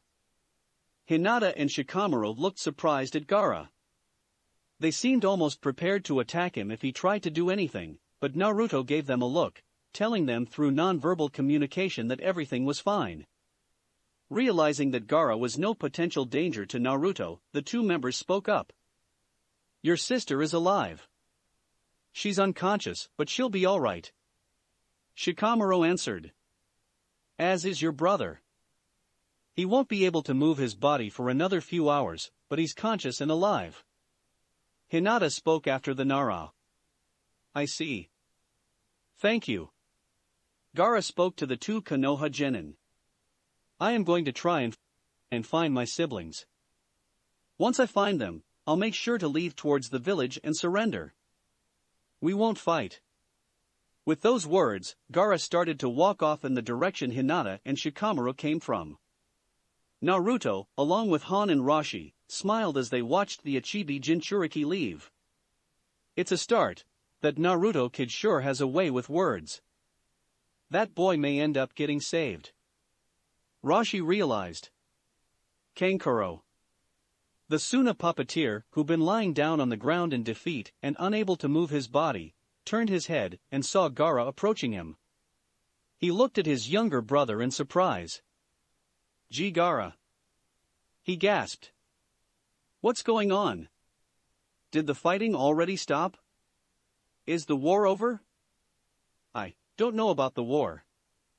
But they defeated me." Gaara answered quietly. "The battle is over for me. I don't want to fight any longer." Kankuro looked on in complete shock. For as long as he could remember, his brother had been completely driven by his own personal bloodlust and rage. He always wanted to fight. Kankuro was stunned to hear such words come from Gaara's mouth.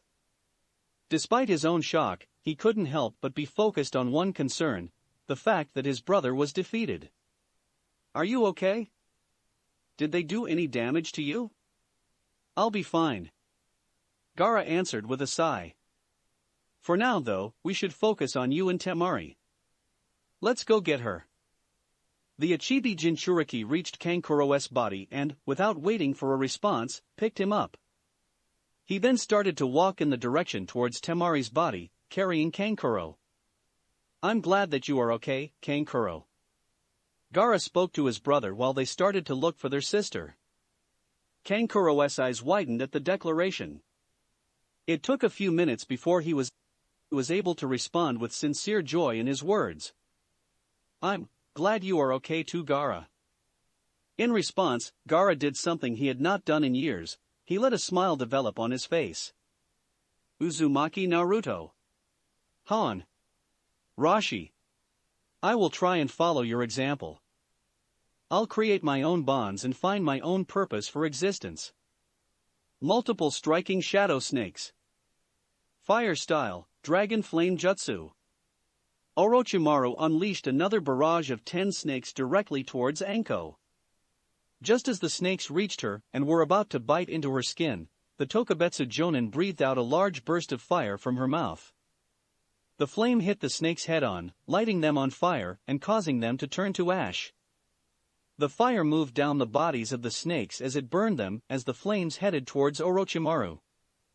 In response, the Sannin ended his jutsu and cut the snakes off, freeing his body from them and preventing the fire from reaching him. Once he was free, he jumped over to Anko and tossed a singular shuriken. Shuriken Shadow Clone Jutsu. The shuriken multiplied, creating 100 shuriken that flew towards his former student. Anko proceeded to jump up, avoiding most of the shuriken. A few, however, struck her and dug deep into her legs. She winced in pain before pulling them out. Seeing that she was weakened, Orochimaru rushed forward towards his student and delivered a punch to her face. Anko was knocked backwards slightly. Her former teacher moved forward to try and deliver another punch, but Anko was able to recover from his last and attack and defend herself. She blocked with her left arm and retaliated with a punch from her right hand. Orochimaru managed to catch it with his free hand. "Your taijutsu isn't nearly as intimidating without that flare aura, you know? No?" He taunted her. "Maybe. But..." Anko moved her left hand and grabbed onto the hand Orochimaru was using to hold onto her. She then used to gather as much strength as she could to lift him up slightly. The eyes of the Sannin widened exponentially. "I'm still tough enough without it." She quickly tossed Orochimaru off from her towards a nearby tree. Orochimaru's back hit the tree hard. He groaned in pain.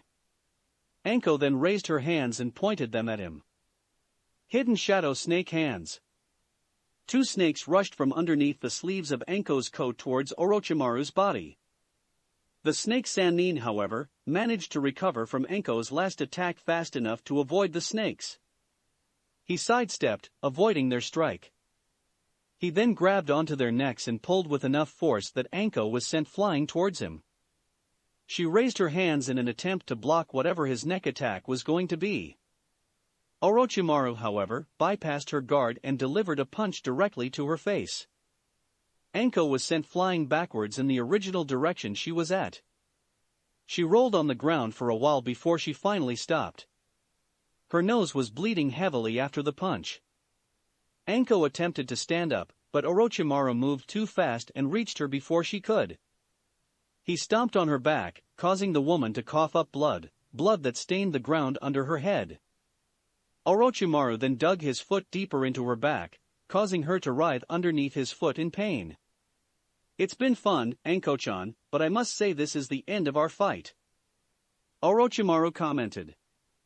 He pointed his left hand towards her body, and a snake slowly started to appear from his sleeve. "You've gotten better, yes, but did you honestly think you were going to kill me?" Earth-style, ground imprisonment. Before Anko could respond to his question, the ground around the 2 shinobi started to rise. It quickly collided against Orochimaru's body, knocking him off his former student and freeing her. The ground then formed a circular binding around his entire body, preventing him from using any of his jutsu or from trying to escape. The only part of his body that was visible was his head. What the hell is this? Orochimaru hissed as he struggled to break the ground. Now that she was free, Anko stood up slowly. She waited a moment to recover properly before she spoke to her former teacher, a smug grin on her face. "No, I didn't think I could kill you.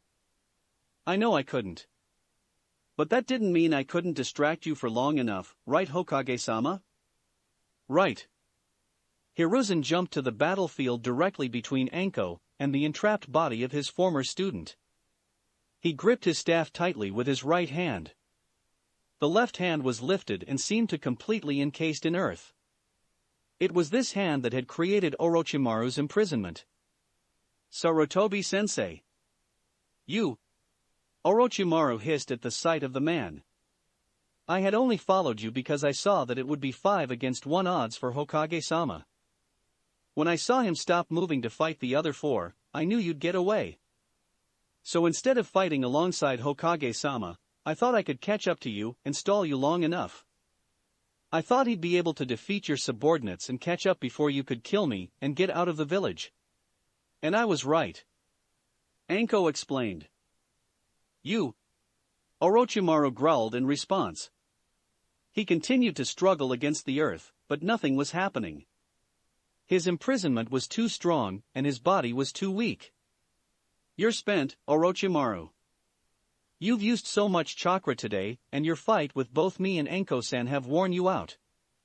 You don't even have enough chakra to escape that technique," Hiruzen informed his student sharply. "The Orochimaru I knew, the one I trained, would have never made such ridiculous and risky plans just to settle a grudge with his former village. But then again, the Orochimaru I taught would never have turned his back against Konoha the way you did." Hiruzen stopped talking for a moment as he turned his head towards Anko. "I have one question for you, Anko-san. Do you wish to kill him? Or do you care if I do it? My only goal was to make sure Orochimaru died. I don't care how it happened. That's all I want. You have just as much of a history with him as I do." "Hokage-sama, you go ahead," Anko told the Sandaime Hokage. Hiruzen nodded in understanding as he took a step forward. Orochimaru's eyes widened as realization slowly developed in his head. He had made too many miscalculations. He tried to have too much fun in his goal, and it backfired. The man had completed his jutsu to obtain immortality by moving his soul from one body to another. Ever since then, Orochimaru had grown confident that there was not a single thing that could kill him. Yet here he was, trapped by a jutsu of his former teacher, because he had used too much of his strength and chakra in his previous fights to break free from it. Orochimaru had told himself he was immortal, but here he was, staring death directly in the eyes. "This can't be happening. It can't," he mentally screamed, still processing what was happening. I can't die. I can't die like my mother and father. There's so much research that needs to be done. So many jutsus to discover. This is something that has been long overdue. This action years ago could have saved many lives and prevented this whole invasion. But now, I am going to fix my mistakes. For all those you have killed. And for the man you used to be. Farewell, Orochimaru," Hiruzen commented as he raised his staff. The Sandaime Hokage struck his former student in the neck with his staff. He hit the man with enough force that his head snapped off his body, killing him instantly. Orochimaru's head hit the ground. Hiruzen proceeded to release his jutsu, causing the rest of Orochimaru's body to fall to the ground next to it. With the instigator of the attack dead, the invasion was now officially over. Konoha had survived. Chapter 33, The Aftermath. Nighttime had fallen over Konoha. The Suna and Oto invaders had either retreated after the failed invasion or were placed in captivity in Konoha.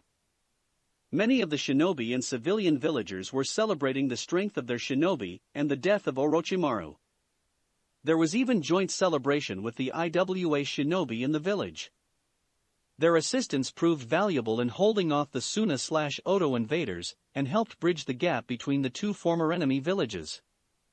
While most of the villagers were celebrating their victory, Metarashi Anko was not one of them. After the death of Orochimaru, the Sandaime had forced her to go to the hospital.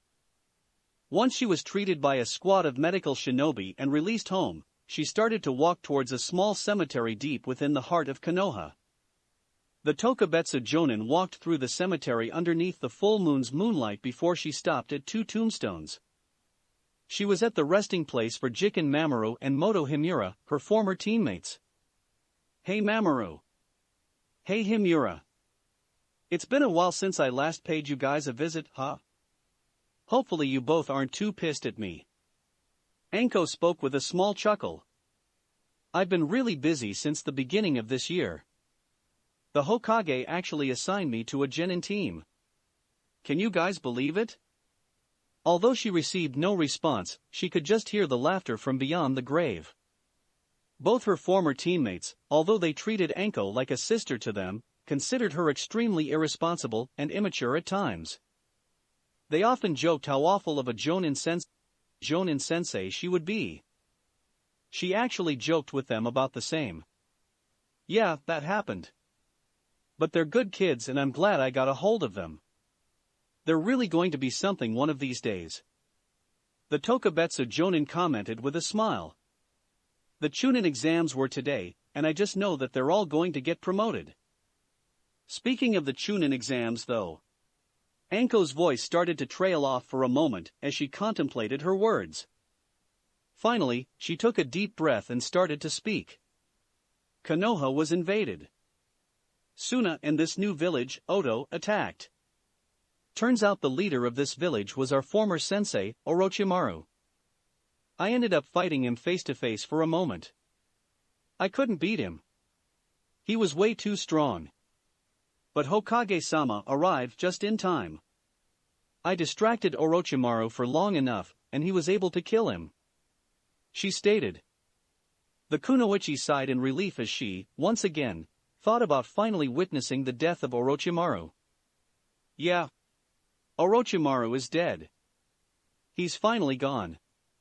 Tears started to develop in her eyes. The tears fell onto the tombstones of her former teammates. It's so surreal just thinking about. He's finally dead. The man who ended up killing you both is finally dead. I don't know what to say. Or do. Or think. Anko commented between her sobs. I just feel so relieved, yet so empty. He's finally gone, but my curse mark is still here. The damage he has done will never go away, and you two will never be coming back. Anko stopped talking for a moment, as if she was waiting for the tombstones to reply. She tried to imagine Mamoru and Himura looking at her and telling her something. For a moment, she felt nothing while standing in the cemetery. Then, in the corner of her eyes, she thought she saw the spirits of her two friends and teammates smiling at her. The two of them were nodding their heads at her, trying to tell her something non-verbally. He's gone. That's all that matters. Everything is going to be okay. The Tokubetsu Jonin rubbed the sleeve of her coat against her eyes, brushing away the tears. When she cleared her eyes, the image of her teammates was gone. She blinked in confusion and scanned the whole cemetery, looking for them again. They were, however, not present in the cemetery any longer. I think you two are right. Anko finally spoke up again as a smile developed on her face. She turned her attention back to the tombstones and continued to smile. He's gone. I had spent so much of my life worrying about him and focusing on killing him for what he did. But now that he's gone, I think I can finally put things to the side and actually live again. The Jonin sensei proceeded to walk away from the cemetery, the smile on her lips growing. I'll come back more often. I promise. Just know that I'll be okay. And one day, when I die, I'll have a lot of things to tell you too. I promise. With those words, Anko left the cemetery and returned to her apartment. She was unaware of the images of Mamoru and Himura returning. The spirits of her former teammates watched on with a smile on their lips as they watched her make the first steps towards a new life. This can't be happening. Not a single thing went according to plan. Yakushi Kabuto paced back and forth in a large room filled with beakers, blood samples, and textbooks. He was in one of Orochimaru's smaller laboratories, the only one that was still present in Konoha that the shinobi had not discovered and destroyed. As soon as the invasion failed, he hurried to the laboratory and hid in there. He needed to be somewhere safe where he could try and think about what had just happened and what his next plan of action should be. Orochimaru-sama is dead. He repeated that fact in his head. For the past few years, Kabuto had spent his life as Orochimaru's spy in Konoha and his right hand. He had spent his life before his service to the Sannin rotating allegiances, Root, Konoha, Orochimaru, and Sasori. These rotating allegiances and his own circumstances had him deeply confused about his own identity and what his purpose was in life. Finally centering his loyalty to Orochimaru helped him come to an understanding of his own place in life. He had truly been happy for the first time in years when he pledged his true, honest loyalty to Orochimaru, knowing that he finally had an identity he could focus on. With the Sannin dead, Kabuto lost his identity. Now, the former right hand of Odo needed to create a new identity, once again. Where do I go from here? Due to that debacle with Dosu, Konoha knows that I was a spy. I can't remain a shinobi here. And I can't go back to Sasori. He still believes that I was his mole within Orochimaru's ranks. With him dead, I served no purpose to the man.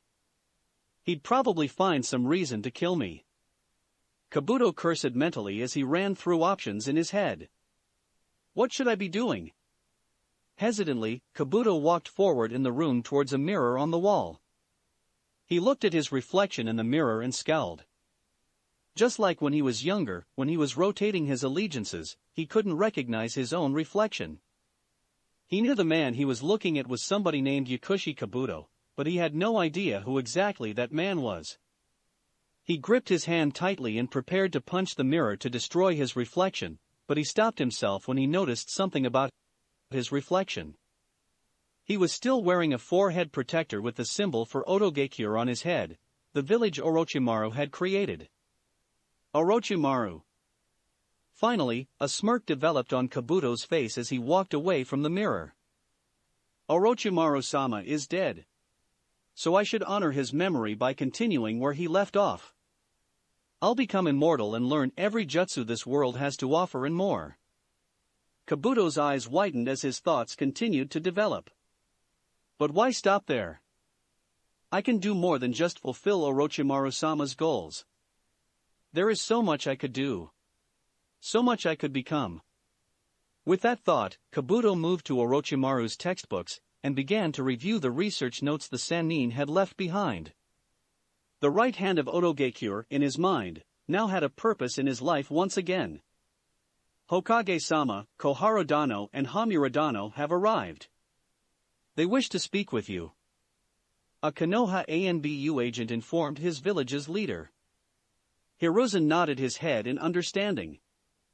The ANBU proceeded to leave the room wordlessly, leaving the Hokage alone for a moment. It was surprising just how much one day can make somebody feel. Sarutobi Hiruzen had often joked with many people about his age, and about being an old man. Today, however, was the first day he truly felt every year of his age. It had been a long time since he had been in intense, warlike combat, and it was in the face of an invasion by his former student, an invasion he could have prevented if he simply killed his student years ago. I can't be thinking like that. Hiruzen shook his head at the thoughts, reprimanding himself. The invasion was a failure. Suna realizes that they were duped and Orochimaru is now dead. His thoughts were interrupted at the sound of the door to his office opening up once again. Utatane Koharu and Mitokado Hamura, Hiruzen's advisors and former squadmates, walked into the room. Each of them were carrying a stack of papers. Hamura, Koharu. Hiruzen greeted them with a nod. Do you have anything to report? We do. Hamura replied as he walked forward and laid his paper stack on the desk. He then took the top sheet of paper off and held it over to the Hokage. These are the confirmed statistics about the number of deaths in the invasion. Hiruzen nodded and immediately scanned the paper. His eyes widened at the sight of the numbers. No confirmed civilian casualties? He noted quietly. The evacuation attempts we made prior to the exams worked. We were able to get all civilians into hiding before Suna and Odo troops could begin their attack. Kohara commented. She let a small smile develop on her face. The information Jiraiya received from that Odo genin, Kinyuta Dosu, was life-saving. Your student has done a great service to the village. For the first time all day, Hiruzen smiled at the news. What a relief. He then let a small chuckle out as he thought about Dosu. Jiraiya does deserve credit, but I think it was more than just him. Naruto was certainly involved at least. The Hokage made a note to remember this statistic, however. He had plans for Kinyuta Dosu, and this statistic would help his cause in that matter. Although we were lucky to get all of our civilians out of the combat unscathed, we did lose a decent amount of shinobi. And we have many more seriously wounded. Hamura spoke up. His words destroyed Hiruzen's smile as the Hokage was forced to recall the other statistics on the paper. Suna must pay 4 dash. No, Hamura. Hiruzen interrupted his former teammate. We will not be initiating war with Suna. They attacked under order of Orochimaru, who had killed the Yondaime Kazekage, and took his place dash. That doesn't change the fact that they did attack. Hamura exclaimed curtly. We need to dash. Orochimaru is dead, their leader is dead, and they didn't even desire this conflict. Hiruzen stated, interrupting his teammate once again. I've already discussed this with Anoki earlier this morning, and even he was willing to agree with me that we should not try to go to war with Suna for this. I'm going to say this one more time to you, Hamura, Konoha will not wage war. As you say. You are the Hokage, after all. Hamura replied dismissively. Hiruzen glared at his former teammate. Hamura was a man who prided himself on his ability to conceal his emotions, and to be composed at any given moment. The Hokage, however, after spending nearly 60 years of his life working side by side with the man, could read his emotions quite well. Therefore, it disappointed Hiruzen to see his former teammate so frustrated and angry that Konoha was not going to attack Suna. God! How are you so hungry for war when even Ryotenbin no Anoki doesn't desire it? Hiruzen shook his head. Danzo, you've really affected him in the worst way possible. Putting the issue with Suna aside, Kohara spoke up, ignoring the tension between her teammates. We have other issues to address. Kohara walked forward and placed her stack of papers next to the stack Hamura had set down on the desk. Most of those papers are records of all the property damage that was done during the invasion. I took the liberties of converting many of them into D-ranked missions. They just need your approval before we can start handing them out. Kohara informed him. Hiruzen nodded in understanding. Most of the active, uninjured shinobi were already participating in attempts to rebuild the village. Creating D-ranked missions would help focus the workload in Konoha. The genin could be assigned to these repair missions, and would free up the schedules for the higher-ranking shinobi to continue with more demanding missions. There are also a few other papers related to economics and business partners that need your signature. You can check over those and sign, if you wish. Kohara continued. Also, amongst those papers are the evaluations of the candidates for the Chunin exams. Although the invasion did happen and spoiled the conclusion, it is still important that we show the world that we can ignore the invasion and continue moving forward. And the best way to do that is just continue uninterrupted and select the Chunin. Yes, I understand. Hiruzen nodded in understanding. I'll make my decisions after looking over the evaluations. I'll have the Chunin chosen within the next 2 days. That was all we had for you. We should be leaving now. Hamura mentioned. He gave a bow before he left the room. Kohara took a brief look back to the other retreating advisor before she returned her focus to Hiruzen. She bowed her head. I suppose he has a point. That is all we had to report. Look over everything at your own time, but faster is preferred. She turned her back and began to walk away. As she began her walk, a smile crept onto her face. But Hiruzen. No matter what Hamura or Danzo may say, you saved many of the lives of Konoha citizens, especially the lives of those who wouldn't be able to fight back. You did well yesterday, Hokage-sama. The Sandaime Hokage smiled in response to his former teammate's words. He watched her leave the room and close the door. Once she was gone, he then turned his attention towards the piles of paperwork that both she and Hamura had given to him. He sighed as he took over the first sheet of paper he could reach. He knew today was going to be a long day. The Hokage couldn't complain too much, however. He, along with his village, could have been destroyed yesterday by his former student. The fact that he and Konoha was still alive was all that mattered. Hiruzen repeated that thought in his head as he focused on his paperwork with determination in his eyes. Hey, old man Tucci. I am Nizen. 3 bowls of miso ramen please, 1 for me and each of my friends. Naruto called out to the ramen chefs as he and his fellow Jinchuriki, Han and Rashi, took a seat at Ichiraku's ramen. Both Tucci and I am nodded before they got to work preparing the food. So this is the famous Ichiraku's that you wouldn't stop talking about. Han noted with an amused tone of voice. It seems rather quaint. I've been excited to try this place. I'm just excited to eat something. I haven't eaten all day today, so this better be good. Rashi commented with a chuckle. Trust me, it's good. It's going to change your life. Naruto declared excitedly. Ha! Rashi laughed loudly at that.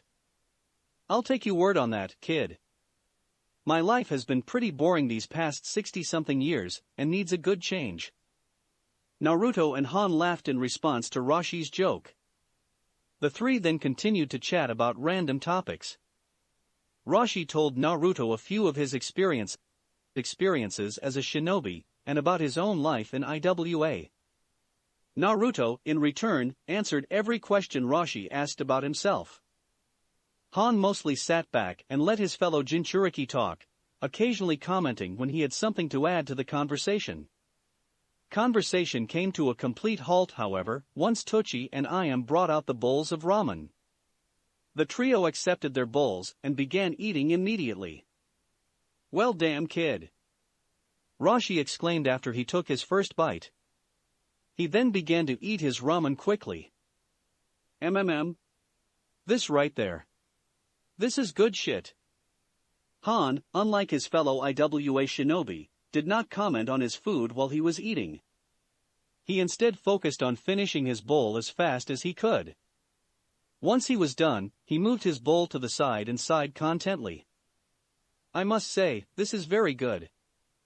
I'm not normally a fan of ramen, but this was really good. Han noted. He then brought his right hand to his chin and thought. Although I suppose it could be a little bit spicier. We have a chicken curry ramen that we are working on. It's the spiciest thing we can make. Tucci spoke up. Han immediately turned his attention towards the ramen chef and nodded his head. Then I would like to try a bowl of it, please. Me too. Rashi declared as he finished his bowl. Naruto blinked in surprise as he watched Ayam and Tucci take away the empty bowls of ramen before they went to the back to start preparations for the next bowls. The blonde then turned his attention towards his own bowl of miso ramen, half-eaten. Damn, I'm getting slow or something. I gotta pick up the pace. Thanks again for the invite, Naruto. It's nice to just kinda sit back, relax with some good company, and just enjoy some quality food. Rashi chuckled, still sighing in relief. His face almost instantly sobered up as he started to speak. Especially considering what happened here yesterday. Naruto nodded with a sigh. Yesterday was a hectic day. He was glad everything worked out fine in the end, and that Konoha managed to hold back against the Suna/Oto invaders, but the whole day was still something that bothered him. It was his first experience to what a warlike combat would feel like. So, is that what war is like? Fighting just like yesterday, only going on for more days? Naruto questioned. Sorta. Roshi answered with a shrug. Honestly, I'd say wartime battles are worse, or at least the ones that I participated in. It's some scary shit. I would agree with that.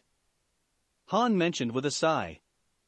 I'm glad that everything worked out yesterday, and that your friends were okay and Konoha was safe. Combat like that usually doesn't end so favorably for anybody. There is usually a lot more death. Naruto grimaced at the thought of more death. There were indeed casualties amongst the Konoha shinobi. Although the Uzumaki did not know anyone personally who died, he did see a few of their bodies. There was going to be a joint funeral in the next few days for all of shinobi who passed away. It was a scary thought to imagine multiple battles where even more of his fellow shinobi died. I'm just glad everybody's okay. Anko-sensei, Shikamaru, Hinata. Naruto's cheeks blushed at the thought of the Hyuga heiress and the kiss she had given him. His thoughts then started to focus on her. Hinata. Roshi noticed the tint of red on his cheeks almost immediately. The solemn look on his face vanished and was replaced by a sly, teasing grin. Hey kid. Your face just got red. Thinking about someone? Ha. Naruto blinked in response. Since he is blushing, I think it's safe to assume is thinking of his teammate, Hyuga Hinata. If my memory is correct, she gave you a kiss on the cheek before she rushed off to fight the Suna puppeteer. Han noted as he gave the Kyuubi Jinchuriki an amused look. Am I right? Well, you see, that's. Naruto began to mumble as his cheeks reddened further. A few seconds passed before he simply sighed. Yeah. I'm thinking about her. Just thinking of my friends reminded me of her and that kiss. Is she your girlfriend? Roshi questioned curiously. Naruto shook his head in response. Then why re you read then? What is she to you? Naruto closed his eyes in deep thought for a moment before he started to speak. She's just a friend, one of my best friends, actually. She's one of the first people to really try and get to know me and believe in me. She used to be really quiet, but she was always really nice, humble, and polite. She's opened up recently and has become a lot more talkative and even makes jokes. She's really funny and I always have an amazing time hanging out with her. She is also one of the most determined people I know and I respect her. She's precious to me. I don't consider myself particularly good at understanding relationships, but to me, it sounds like you have feelings for her. Han stated. I don't know. Naruto, once again, sighed. I guess I'm kinda like you then, Han and I. I'm not good with relationship stuff like this. I've only ever liked one girl in my life and, looking back, I realized I only liked her because she was one of the few people who gave me attention before I became friends with Hinata and Shikamaru. I really don't know what it means to like somebody. Naruto, if I told you that the sunglasses-wearing kid on Han's team liked Hinata, what would you do? Roshi questioned. Both Naruto and Han looked over to the older Jinchuriki in confusion. Naruto's confusion quickly turned to panic as he started to speak. Roto does? He likes her? But he can't. I mean, Hinata can't like him. I mean, they're from different villages and all. And, well... Naruto's words started to trail off as he tried to think of more reasons why Hinata and Roto shouldn't get together. But you said it yourself, you didn't like Hinata. Why would it be an issue then if somebody else liked her? Roshi asked, his teasing grin becoming even wider. Because if that was the case, then you shouldn't be jealous. Naruto's eyes widened in response at the revelation. He looked downwards as he contemplated Roshi's words and the feeling he felt when he thought of the possibility of Hinata being together with Roto. I guess you're right. I guess I do like Hinata, he admitted. A small smile developed on his face, and he felt a little more comfortable with the idea now that he had said it. Yeah. I guess I do. I should probably talk to her sometime soon then. If she kissed me, maybe she feels the same way, hopefully. Yeah, go for it, kid. That's the spirit. Roshi encouraged with a laugh. Just maybe give it a few days or so, and let this whole invasion thing calm down a bit. But yeah, I'd suggest just talking with her and see where it goes.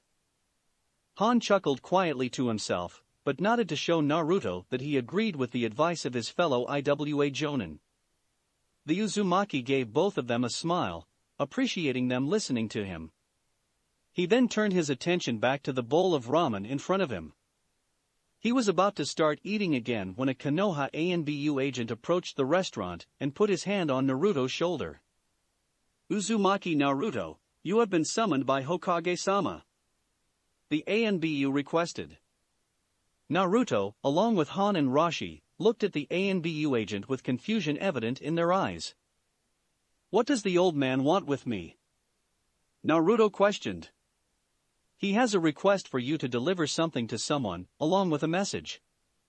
The ANBU replied. He'll explain when you get to his office. Just follow me there, if you please. Naruto frowned in response. He wasn't one to ignore a request from the Hokage, but he was having fun with his fellow Jinchuriki. With a sigh, he turned his attention towards Han and Roshi and gave them a small smile. Well, it was fun while it lasted. I'll try and see you guys again for lunch some other time. Naruto told them.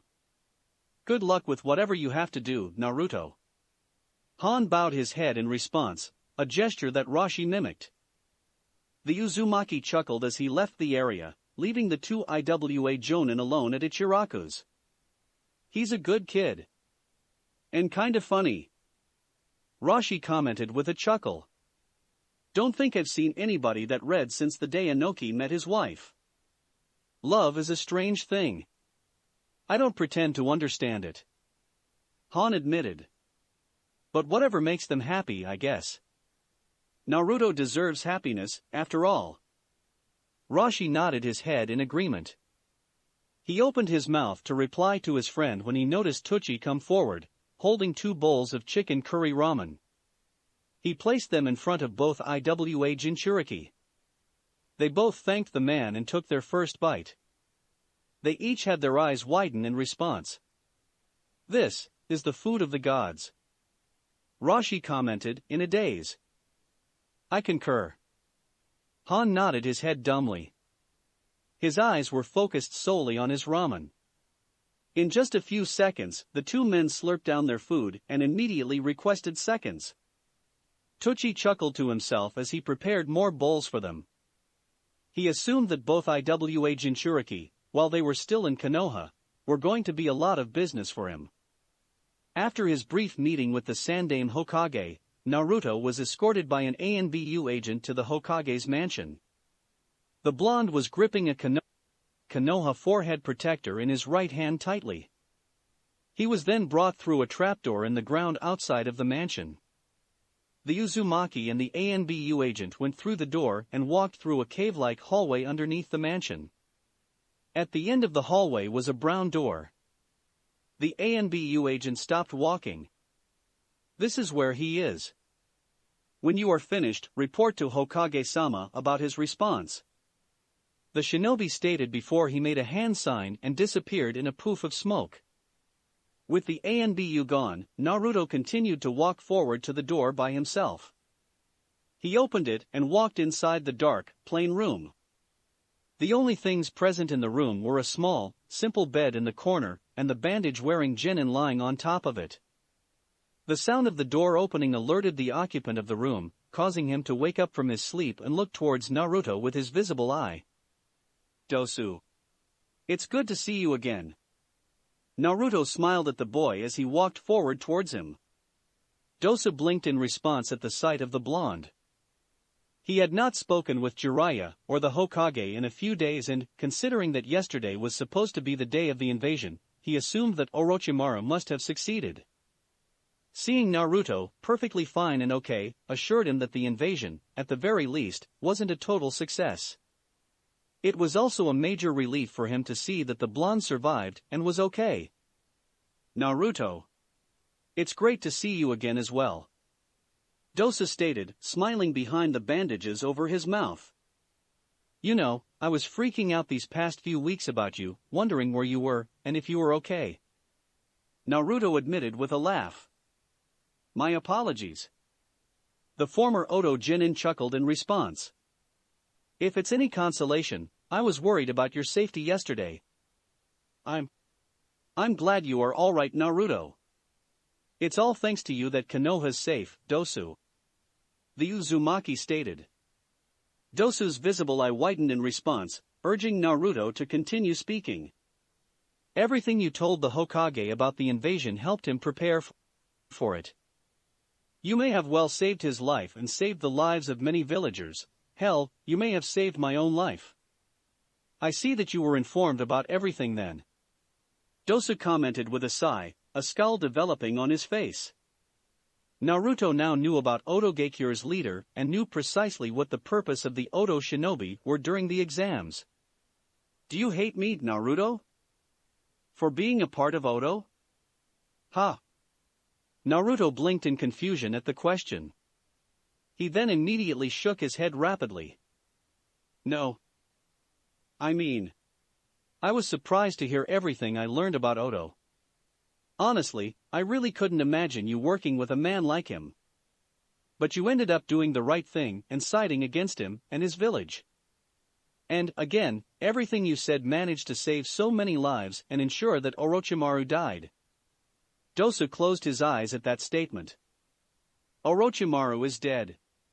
His initial feeling was guilt at the thought of betraying the man who gave him a second chance at life. This feeling went away almost immediately as he shook his head. He was using me. He had no loyalty towards me or the other Odo shinobi. He even sent Kabuto to kill me. No, guilt is the last thing I should be feeling. Instead of his guilt, Dosu turned his focus towards Naruto's words on his actions. This caused him, once again, to smile underneath his bandages. I'm relieved that you don't hate me, Naruto-san. He admitted. I couldn't hate you, Dosu. Besides everything you did for Konoha, you're my friend. That's not going to change. The Uzumaki declared. You're my friend too, Naruto. My first real friend, honestly. The Odo Genin realized. Anyway, as much as I am here to talk and see how you are doing, I am also here to let you know that the invasion failed, and that Odo has been removed from the village. It's safe for you to come out of this room now and re-enter the village. Naruto informed with a smile. He then held out the hand that was holding the Konoha forehead protector and showed it to the boy. I was also told to offer this to you. Old Man Hokage wants to thank you properly for everything you did for Konoha, and he wants to offer you shinobi status. Dosu's visible eye once again widened in shock. Why? He questioned. I was with Odo. I've done things for Orochimaru that have probably damned me to hell. Why would your Hokage dash? Well, again, you did a lot for Konoha and helped prevent our village from taking a lot of damage during the invasion. And in the end, you turned against Orochimaru. You've done a lot and showed that you are honorable, and the old man respects you enough that he wants you to join our village. Naruto explained. He then held out his further to Dosu. Dosu, you're a good guy. And I'd be stoked to work with you and go on missions with you. So, just take it. Tears started to roll down the former Odo Genin's eyes as he wordlessly nodded and took the forehead protector. He then slowly tied it on his forehead, making it official. Kinyuta Dosu was now officially a shinobi of Konoha. It looks good on you. Naruto chuckled. It's a forehead protector. I don't think it really changes my appearance at all. Dosu replied with a laugh of his own. Oh, ha. You're so funny. The Uzumaki commented with an eye roll and a mock laugh. He then gave his friend an excited look. Anyway, now that you're able to get out of here, let's go do something. I was in the middle of eating and was interrupted, so I'm still a bit hungry. Do you want to eat? The smile on Dosu's face under his bandages grew at the offer. Do you know anywhere that serves good teriyaki chicken? He questioned. Do I? Naruto laughed in response. Dosu, let me show you what Konoha has to offer. With those words, the two friends walked out of the room and headed back to the village. The only that remained in the room was a discarded forehead protector with the Otogekure symbol on it. You wanted to see me, Hokage-sama? Hiruzen looked up from his paperwork and noticed that Mitarashi Anko had entered his office. The man nodded his head, urging the woman to take a seat in the chair in front of his desk. Her eyes were focused solely on the Hokage. Your eyes are drooping. Did you get any sleep last night? She questioned. Of course not. Hiruzen replied with a chuckle. And I began work immediately, starting on all of this paperwork. A lot of work needs to get done, thanks to this invasion. I see. Anko nodded her head in understanding. Hopefully, I won't take too much of your time, then. What's going on? It's nothing too much. I just wanted to thank you for your service yesterday again. If it wasn't for you, I believe Orochimaru could have easily escaped the village. I'm proud that you were able to hold him off as long as you could. The Sandaime Hokage informed her. I'm glad I was able to help. Anko responded. A scowl then developed on her face. What did you do with the body again? We've already given it to a group of our medics. They're investigating it and studying it for any secrets. Hiruzen answered. His face twisted into a scowl. The investigation is still going underway, but one thing we did prove, however, was that Orochimaru's body was that of a woman. Anko blinked in confusion. Excuse me? I suppose you never learned about Orochimaru's immortality technique that he was working on. The Hokage sighed in response. The Sandaime took the moment to explain to Anko the specifics behind Orochimaru's immortality jutsu. He informed her how Orochimaru transferred his soul into a new body, taking it over and becoming the person. The Hokage then informed her of his intentions to keep transferring to new bodies, preventing himself from ever dying naturally and, so long as he did not die in combat, keeping him alive forever. After hearing about the technique, Anko's eyes narrowed in rage. It wasn't difficult for her to imagine Orochimaru kidnapping some young woman and forcing his soul into her body, killing her in the process and taking over her body completely. She could easily imagine him doing this over and over again over the years. If he had it his way, death would have never come to him at all, and he would have avoided the punishment he so rightfully deserved. Deep breaths Anko. He's dead. She told herself, trying to calm herself down. The kunoichi took a few seconds to calm herself down before she finally focused her attention on the Hokage once again. I understand your anger, Anko. I feel the same way. I pity the woman whose body we are studying. She is one more victim I could have saved if I had just killed Orochimaru years ago. Hiruzen sighed. Regardless, Orochimaru wasn't why I called you in here. I wanted to inform you of something important that concerns you. The Hokage pulled out a sheet of paper and handed it to the kunoichi in front of her. Anko only looked at the top of the sheet of paper before her eyes widened. Hokage-sama. Do you mean? She started to mumble, unable to fully process what she was reading. That's right, Anko. It's about time we remove the Tokabetsu in your title. Congratulations on your promotion to Jonin. A grin developed on Anko's face as she stood up from the chair, and she bowed elaborately at the man in front of her. It's about damn time. time I reach Jonin. You won't regret this, Hokage-sama. I know I won't. Truth be told, I had been looking for a reason to promote you now for a while. You well earned it, Anko. Hiruzen chuckled in response.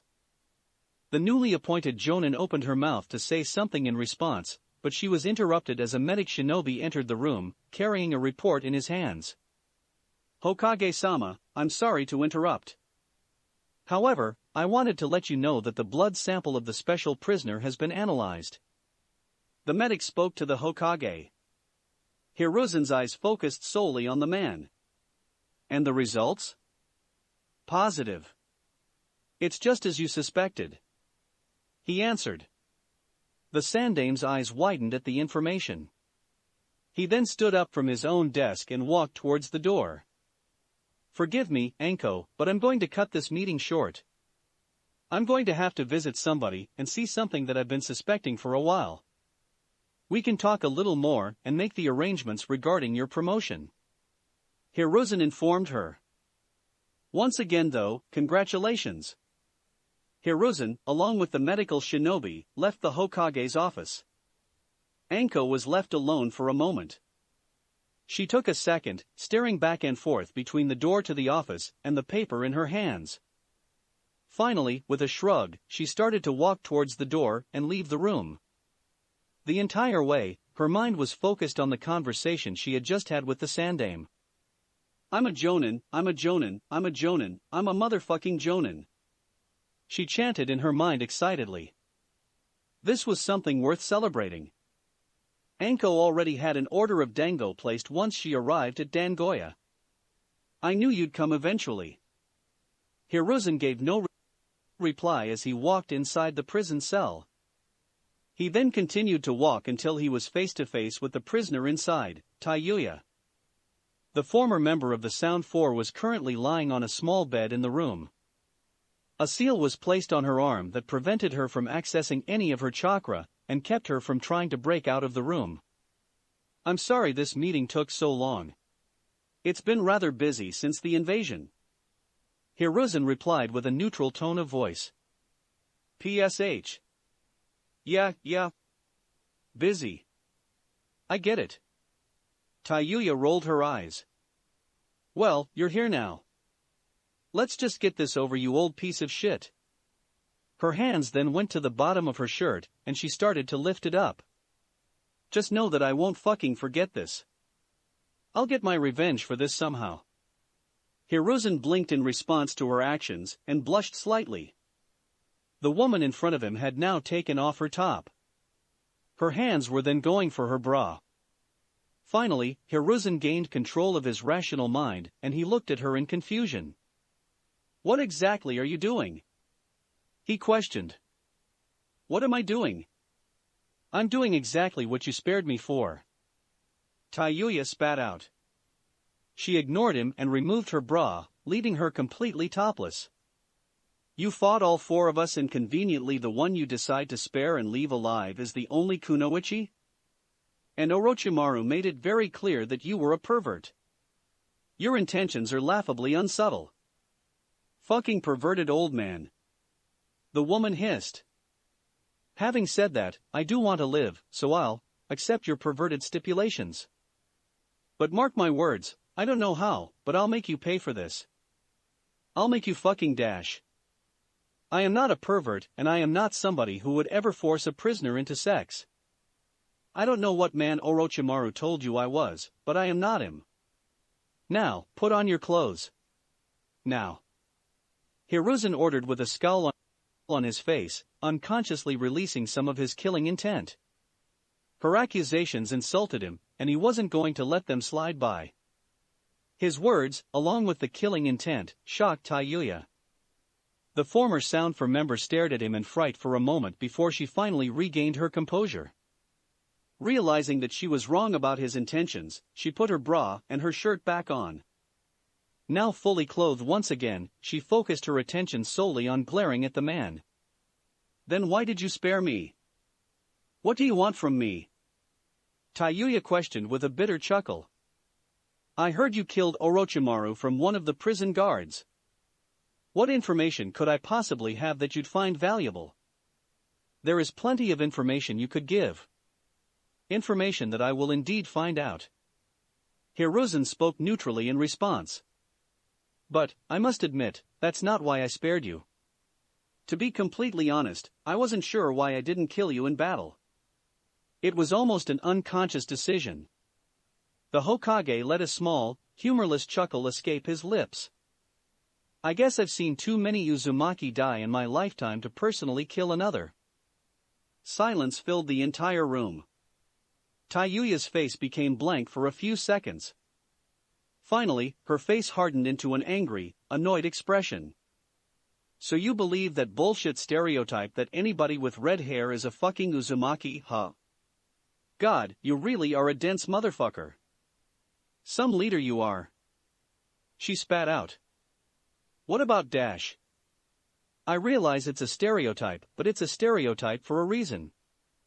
Red hair is very rare outside of that clan, especially the shade of red hair that you have.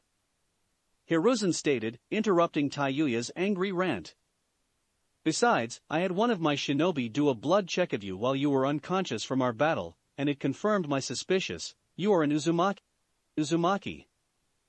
Taiyuya's anger away immediately as a concerned look crossed her face. The woman took a deep breath before she started to speak up once again. Since you already know, then fine. I'm an Uzumaki. Uzumaki Taiyuya, at your service. She grumbled in response. So, what does this mean now? Why does it matter if I'm an Uzumaki? You're not going to put me in one of those bullshit breeding programs Kumo has, are you? No. Hiruzen declared immediately. A frown crossed his lips at the accusation. Just how cynical are you? He shook his head, pushing the thoughts away before turning his attention back to the woman in front of him. I was simply curious about meeting an Uzumaki. I then wanted to ask some questions about your loyalties to Orochimaru. If you're cooperative. I can't promise you anything yet, considering that you were one of Orochimaru's elite shinobi, but I can at least maybe promise you a comfortable, if restricted, life in Konoha. What do you want to know? Taiyuya shrugged in response. She was still quite angry at the man in front of her, but she was going to humor his questions. If anything, Taiyuya was a survivalist, and if answering some questions would keep her alive, then so be it. For starters, where are you from? Do you have family? When did you start working with Orochimaru? And why? Hiruzen questioned. You don't beat around the bush, do you, old man? Taiyuya rolled her eyes. To answer your questions, I'm from Ta no Kuni. Lived there my whole life. I lived with my parents, two Uzumaki clan members who were very proud about our heritage, but they died a long time ago. No siblings and no other immediate family around. I knew there are other Uzumaki out there somewhere in the world, but I didn't know where any of them were. After all, our kind was scattered after the fall of Uzushio-Bakure. Taiyuya's hands tightened into fists at the mention of the old village of the Uzumaki clan. I met Orochimaru when I was around 10. He found me playing my flute for some spare change, and he recognized my heritage immediately. After talking with him for a while, we struck a deal. Deal? Hiruzen repeated the word, prodding the former Sound 4 member to continue. Contrary to popular belief, not all of Orochimaru's shinobi agreed with his actions or what he did. He was a fucked up human being. All of the members of the Sound 4 knew that. But we also knew that he is a man with connections that ultimately made him a great ally to have. We all had other purposes for working with him. Taiyuya explained. For me personally, I joined up with Orochimaru in hopes that, through the connections he has made, I would be able to find some of the other Uzumaki clan members scattered across the elemental nations. And once I found enough, I'd defect from Orochimaru and form a village with my clansmen in honor of our clan. Finding other Uzumaki? Making a village solely of Uzumaki clan members? She's much more ambitious than I thought. Hiruzen realized as he continued to study the woman in front of him. Did Orochimaru honor his word? Have you met any other Uzumaki? We ran into one, a girl 1 year younger than me named Karen from Kusagakure. The former Sound 4 member noted. Orochimaru was actually in the process of trying to get her to defect her village and head to Oto.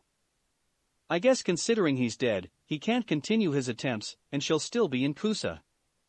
The kunoichi then proceeded to sigh. Other than her though, I haven't met any others. I was too busy training, and doing some stupid bullshit errands for Orochimaru to properly continue my search. So that is what you intend on doing, to search for your clansman? Hiruzen commented. Taiyuya's eyes narrowed at the Sandaime in anger. As if I'm going to have the opportunity to do that while I'm stuck in prison. Don't make me laugh, old man. I never said you would remain in prison. I said I could make your life comfortable, if restricted, if I thought you weren't a danger. If you can convince me that you aren't a threat to Konoha, I'd be willing to have somebody travel with you and look for your fellow clansmen. Hiruzen informed her. He then started to chuckle slightly. After all, you have a cousin here in this village that I feel would really like to know he had family alive in this world. The former Sound 4 member was prepared to go on a rant about Hiruzen's promise to help her in her search for her clan members, but the rant died on her tongue once he finished. She looked at him in disbelief. Why, your village has an Uzumaki? She questioned. Her entire tone of voice changed. There was no hint of anger or frustration in it, only shock and hope. The Sandaime nodded his head in affirmation. Uzumaki Naruto. And believe me, Taiyuya, I really do want to help you, if for no other reason than I want Naruto-kun to be able to have a family. He then gave the kunoichi a serious look. Therefore, I need proof that you are willing to be cooperative, and that you won't be a threat to my village. If you can prove that to me, then I'll help. Taiyuya closed her eyes in thought for roughly a minute, making no attempts to communicate. Finally, after a minute had passed, she opened her eyes and nodded at the man in front of her. There was a small trace of fear present in her eyes, worried that she would end up being unable to complete her ambition, but there was also determination. Then what would it take for me to convince you these things? She questioned. Hiruzen smiled at her in response. Let's talk and we'll see what we can do. 3 days has passed since the Suna/Oto invasion of Konoha. Hiruzen was sitting at his desk. Standing to his side were Anoki and the Chunin exam proctors, Marino Ibiki, Yuhi Kurinai, and Shiranui Genma.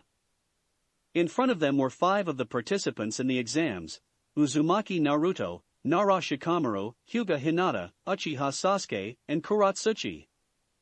After reviewing the evaluations of your exams and witnessing the fights and potential that I saw in all 5 of you, I believe that you have 5 had earned your promotions to Chunin. Hiruzen spoke up. Anoki-san here has agreed with me, and the council and proctors had no agreement. From this day forward, you are all Chunin. Genma walked forward, holding onto 4 Konoha green Chunin flak jackets. One by one, the Konoha shinobi walked forward and accepted one from the exam proctor. Naruto received his first and quickly put it on over his clothes. Shikamaru received his, followed by Hinata, and then Sasuke. Once they had all received their jackets, Anoki walked forward and held out the brown flak jacket for Iwa Shinobi. Kuratsuchi walked forward and took the jacket from her grandfather. You earned it, Kuratsuchi. I'm proud of you, he told the newly appointed Chunin. Heh. Kuratsuchi grinned in response. Thanks, Grandpa. I'm glad I managed to make you proud. Naruto had a grin of his own on his face as his eyes focused on himself, his teammates, Sasuke, and Kuratsuchi.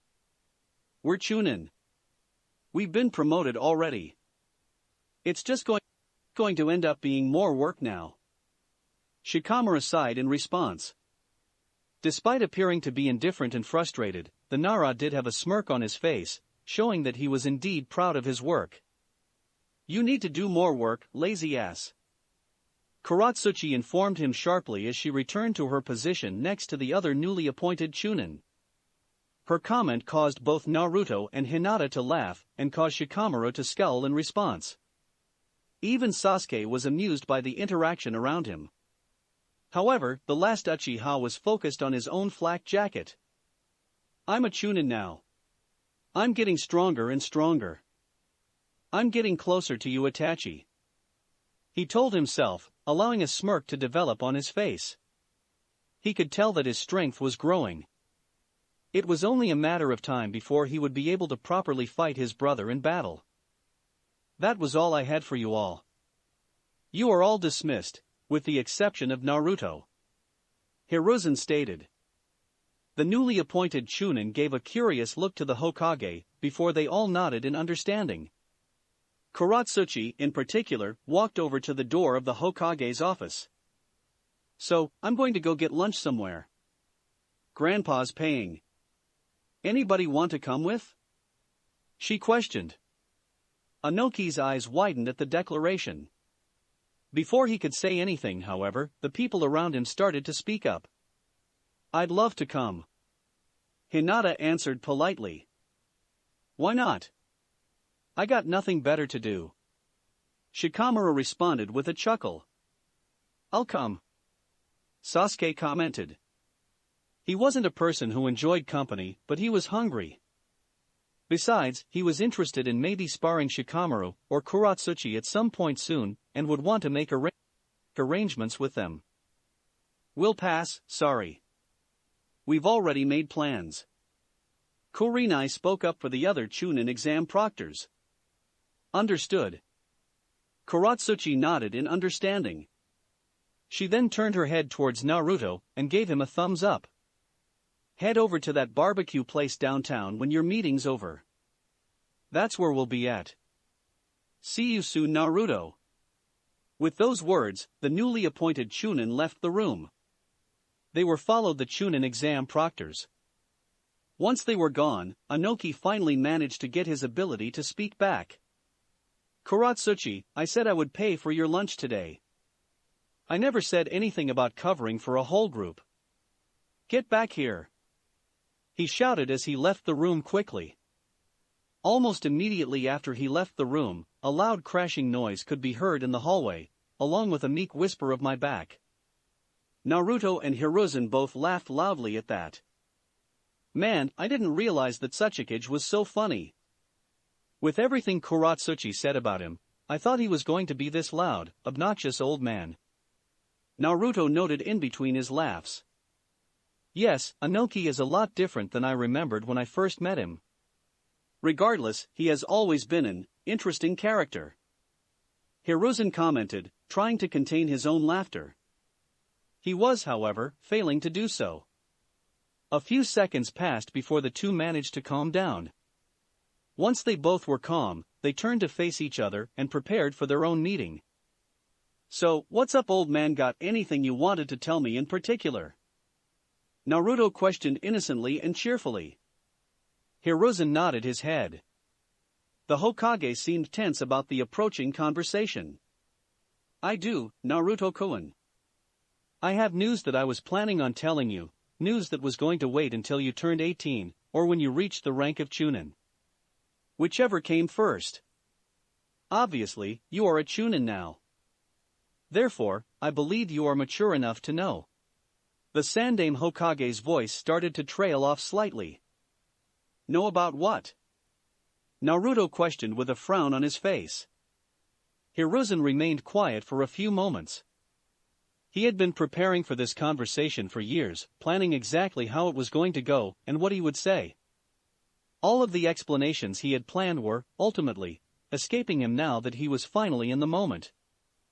The Sandaime Hokage took a deep breath, calming himself down, before he finally started to talk to Naruto about the topic. I suppose it's about time we talked about your parents. That's it for this reading. Hit like and subscribe for a free ticket pass going to the different worlds of anime fanfictions. Looking forward to having you on board again.